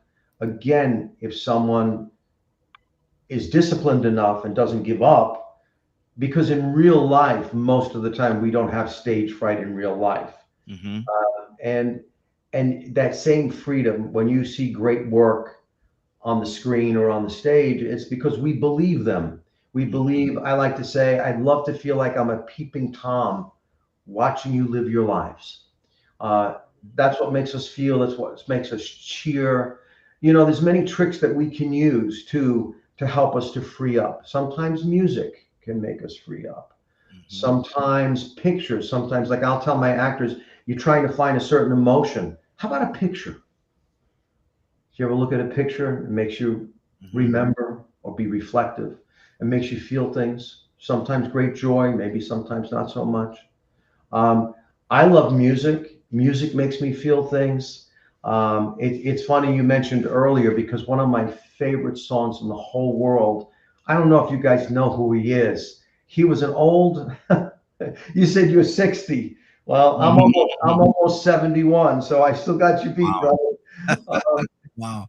the There was an old doo-wop singer who he faded after doo-wop music went away, because I was a kid when that was around. But so, and he was a guy, his name was Dion, also his real name I think was Dion DiMucci.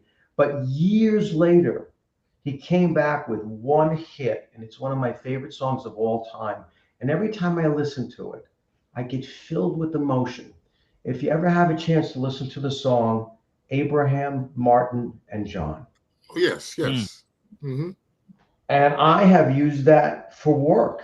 And I might have had something that I had to do. And when I listen to that song, it fills me with all kinds of feelings every single time.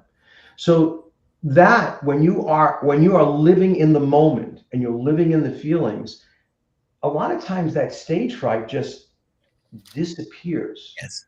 because you're not Mm. thinking about it, because your heart, your mind, I like to say, use this. Now, again, if you got a small role, it's two sentences, and all it is, see you tomorrow, Frank. Don't make a big deal. Just be a good person, say the damn line, will you? Yeah. Yeah. But if you have an emotional full scene, I like to Mhm. say, use this to Mhm. find this, and all Mm. this will be here for you. We'll see Wow. it in your eyes, we'll hear it in your voice. The thing is, we got to get it from here to here. Once Yeah. it's here, all this is there for you. Absolutely. So, what are the things that you use? Everybody's different. Know the more you build the library in your brain, so when you have a particular audition, you know what toggle switches to turn on. And everybody's different. So, the better off you are from an acting standpoint, and that helps free you from the stage fright. Forgive me, what was the second question? Tucson, what's the second part of your question, brother? Yeah, the second question, this part of the question is, what have you ever seen someone that gets overwhelmed trying to live the life of their character? Mm. I have. I don't always know what the answer is for that, because, again, because as human beings, we're all different. Sometimes you get, like you say, overwhelmed. Sometimes you just have to take a breather and step back for a little while. Hopefully, you have the time to do that, whether it's a day, whether it's a half a day. Sometimes you need to put it down. Like sometimes, excuse me, times when I've been working on a script, I say, you know what, I got to just put this down. I got to stop, Yeah. because I feel like I'm going backwards. Mm-hmm. And you just need, like, I need a breather. Um, and again, it's also important as a person for you to know you don't ever want to go so far that you feel like you're jeopardizing your personal health. Yes. So, and we have seen that happen. So, what is it that you say, okay, I'm okay here, I'm not okay there, um, but each one of us is individual. So over time, hopefully you discover what are the things you need to not feel overwhelmed anymore for whatever it is, whether it's the amount of work that you've got to do, or, you just kind of find your time. Mm-hmm. I don't know if I've answered the question or Oh, not. yeah. I think you did. Yeah. Yeah. Oh yeah. I don't want to play skin. What is it? The guy says this is my little whatever it is, Al Capone or somebody like that, and I go out shooting people. Okay. I don't think you want to do that. Okay. You might not want to, they have a place for people to do that. You might not want to do that part. You want to do that? We got another caller. Rico, good morning, sir. How you doing this morning? Man, I can't complain, man. I just decided to call in since y'all was still going. I thought you were gonna be off the air by now, but I got one quick question, and this might help a lot of people out there because a lot of people miss their opportunities and they miss their calling. Mm-hmm. But like say for instance, if you play sports, it gets to a certain age you can't do these sports. But is it ever an age, a place where you could be too old to break into acting? I don't think so. I mentioned a little earlier on the show that we've actually taught actors that started acting in their 70s. Yes. They did what they were supposed to do. They raised their kids, and now they retired, and they go, well, I don't want to. What am I going to do? I don't want to sit around, just wait around. I want to do something. In fact, one of the actors that I've become friends with, his name is Roy, and he didn't start acting till he was 71. Wow. And he just took a break just now, but he studied with me, and his wife started studying acting too. He was about the same age, and he was consistent for like 3 years already, and by his second year he got a good agent, and he's booked a couple of dozen plus roles already, and he's having the time of his life on top of it. And he's got enough income so that it's not a critical, right? It's like, oh my God, if I don't get another acting job next month, I can't pay my mortgage. No. So and he's having the time of his life. Yeah. So it really is at any age. Look, just recently, because over the years, the Professional Actors Studio, I still very much love my studio. I love going every week to my studio. And that for a while took over everything for me.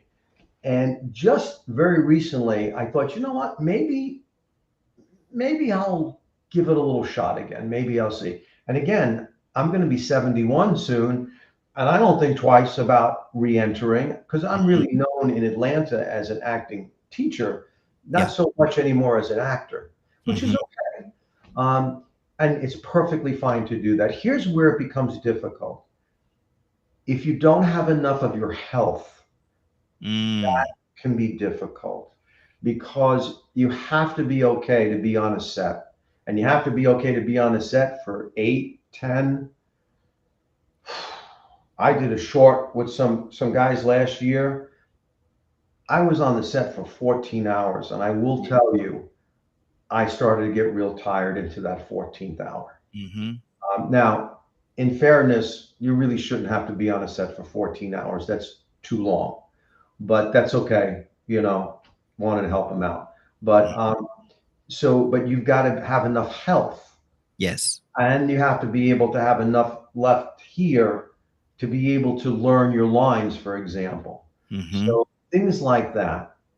If you feel you have enough of your health, and financially you can handle it, because again, if you start late in life, you have to assume, here's another thing. If anybody promises you something, if it sounds too good to be true, Yes. it probably is. Yes, absolutely. It's probably bull crap. Mm-hmm. I had an actress audit with me last night. I felt so bad. She's relatively new. She's mature. I don't know how old. I'm going to guess middle 50s. And she got taken. They promised her all kinds of stuff. And you get to do a showcase. We do showcases in my studio too. Every 90 to 120 days, we're doing a showcase with industry people. Mm-hmm. You know what my actors have to chip in? $10. Wow. That's what they chip in. But they only perform if their work is good enough. Mm-hmm. Because for you to show your work to a talent agent or a casting director when you're still in your baby stages does you no good. Because you simply told them you're not ready. They won't see you for a year, maybe 2 years. Mm-hmm. So you wait until the work is good enough. Then you say, look what I got. Take a look. Now that makes sense. They got her. They promised her bull crap. And she paid something like $3,000 Wow. to take a class and do a showcase. Mm. Yeah. Mm. Doesn't smell right. Doesn't smell good. Scams. Yeah. And they do it in Atlanta, they do it in LA, they do it in New York, they do it in Miami, they do it in Chicago, they do it in Detroit. Stay away from that crap. Yeah. Okay. They promise you something. Oh yeah. Oh, you know what's the other one I love? They go, ooh, I see something special in you. Mm-hmm. Yep. Mm-hmm. Ooh, you. There's something special in you. So now we need $3,500, and yes, we're gonna make something happen. Mm-hmm. No, you're not. No, you just became $3,500 poorer. That's all. Yeah, that's it. Wow. So, and unfortunately, there is that element, and that's why I have a great respect for people like yourself that's actually doing it the right way and stand with integrity and stand behind what they do. You say that it's $10. That's not $3,000. That's not like having to take their mortgage and put it to the wayside, and it's not none of that. And you know something else, even with and because that's if you do showcase, that's if you make showcase. But even that, I don't do it to make money on the actors, because when the guests come, even though they have all these years we've been doing showcases, we've been doing showcases for over 25 years now here in Atlanta.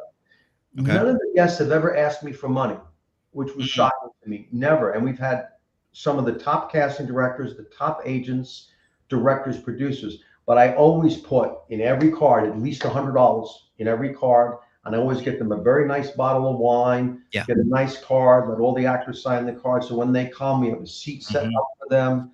They have a nice bottle of wine. They have a nice thank you card with at least, do they call it a C note down here? Up north, we call it a C note. Yeah. We always got the note in the card. So when I get all that stuff, the $10 just helps me take care of everything I got to do for the guests. And that's all it does. And that's fine, because we don't do those. That's not for me to make money on. That's for me to give back to the actors who earned it. That's what that's about. Good deal. Good deal. Well, brother, I'm looking at the clock, and I've held you longer, and I appreciate you hanging out with us. And I hope that there's a way that we can possibly do this again. I hope you had a great time, because I'm going to tell you something. I had a fantastic time having you here, and I'm absolutely honored that you took the time to hang out with us, to educate us. And there's so much more. There's so much more that we could talk about. I want you to take this opportunity one more time and tell people how they could get in contact with you. I'm going to put this on the screen again, so they'll have that part of it. But the floor is yours, brother. Well, first of all, I want to thank you so much, because you reached out to me a couple of times when I couldn't do it, and I'm humbled and thankful that you wanted to include me on your show. And congrats to you, because you've been doing this show a long time and you have a lot of followers. Big thumbs up to you for what you do to share your knowledge and to put it out there for everyone. That takes a lot. So. So again, for our studio, it's proactorsstudio.com is the website, all one word with 2 S's, proactorsstudio.com. And all the information is right there. The address, the pricing is on the website. There's also partial bio information about myself and the other instructors. And there's a phone number too. If anyone wants to speak to me, they can always call. If I'm not in, then they just leave a message with your phone number. I always say, I tell everyone that no matter what, unless I die, I always return every call within 24 hours. That's what I always told myself. No matter what, within 24 hours, that call is returned. I feel that's a respectful thing to do. Absolutely. And he said something earlier, and it kind of surprised me. He said earlier that he actually answers the phone when you call. He does. He does, because the first time I called, I was like, "Is this you?" Yeah, this is me. You know, and it blew me away, because he had all these people that's working as a part of the machine, if you will, that's making this thing work. But he answers the phone. He answered and that blew me away. I was like, wow, okay, let me regroup, because I didn't expect for you to answer the phone. So and again, I want to thank you for taking the opportunity to hang out with us. I'm trying to get Mr. Toussaint to call back in, because normally we pray out before we leave. But I do want to say this part here: if you missed a peaceful part of the broadcast, there will be a rebroadcast of this particular show at 3:00 today. And you can do so by listening to www.dkmmediagroup.com, www.dkmmediagroup.com. You can hear the show and hear it in its entirety. Now, we know, that's the inside joke. We say entirety here. So, I know that what the actual word is, but but that's just an inside joke. Toussaint did not call back in. So, Mo, will you pray us out, brother? Yes. Heavenly Creator, we thank you for the blessings we've had today, to hear music, to hear talent, to hear words of thought and wisdom. Father, Creator, we ask that you continue to bless us along this path and to keep us safe, both at home and abroad. In the name of your Son, Christ, we pray. Amen. Amen. It's been a great broadcast. I want to thank everybody for joining us. And more than that, I want to thank you for allowing DKM Media Group and Associates and the Morning Glow for being a part of your morning. It is now 10:21, I think that says 10:31, I guess. 10:31. Okay, I can't see it. I need my glasses. It's 10:31. You're about to exit the Morning Glow. But before you go, I want you to do me two favors, if you will. One, I want you to continue to pray for us, because we are certainly praying for each and every one of you. Number two, why this is real simple, I want you to go out there, find somebody, and give them a hug, because you never know. It could be the only hug that they get, or it could very well be their last. Love you, and ain't nothing you can do about it. Have a great day and a better tomorrow. That we shine some of this light on you from the Morning Glow. Take it out there into this wicked and cruel world that we live in, and let your light so shine. If you get an opportunity, give somebody some love. You just might find some love in return. Won't that be a beautiful thing? Have a great day. Take care of each other, and please be blessed. Give somebody some love and truth. They would appreciate it, and I'm sure that you will as well. Have a great weekend, and we will talk to you Monday morning if God says the same. Have a great day, you all.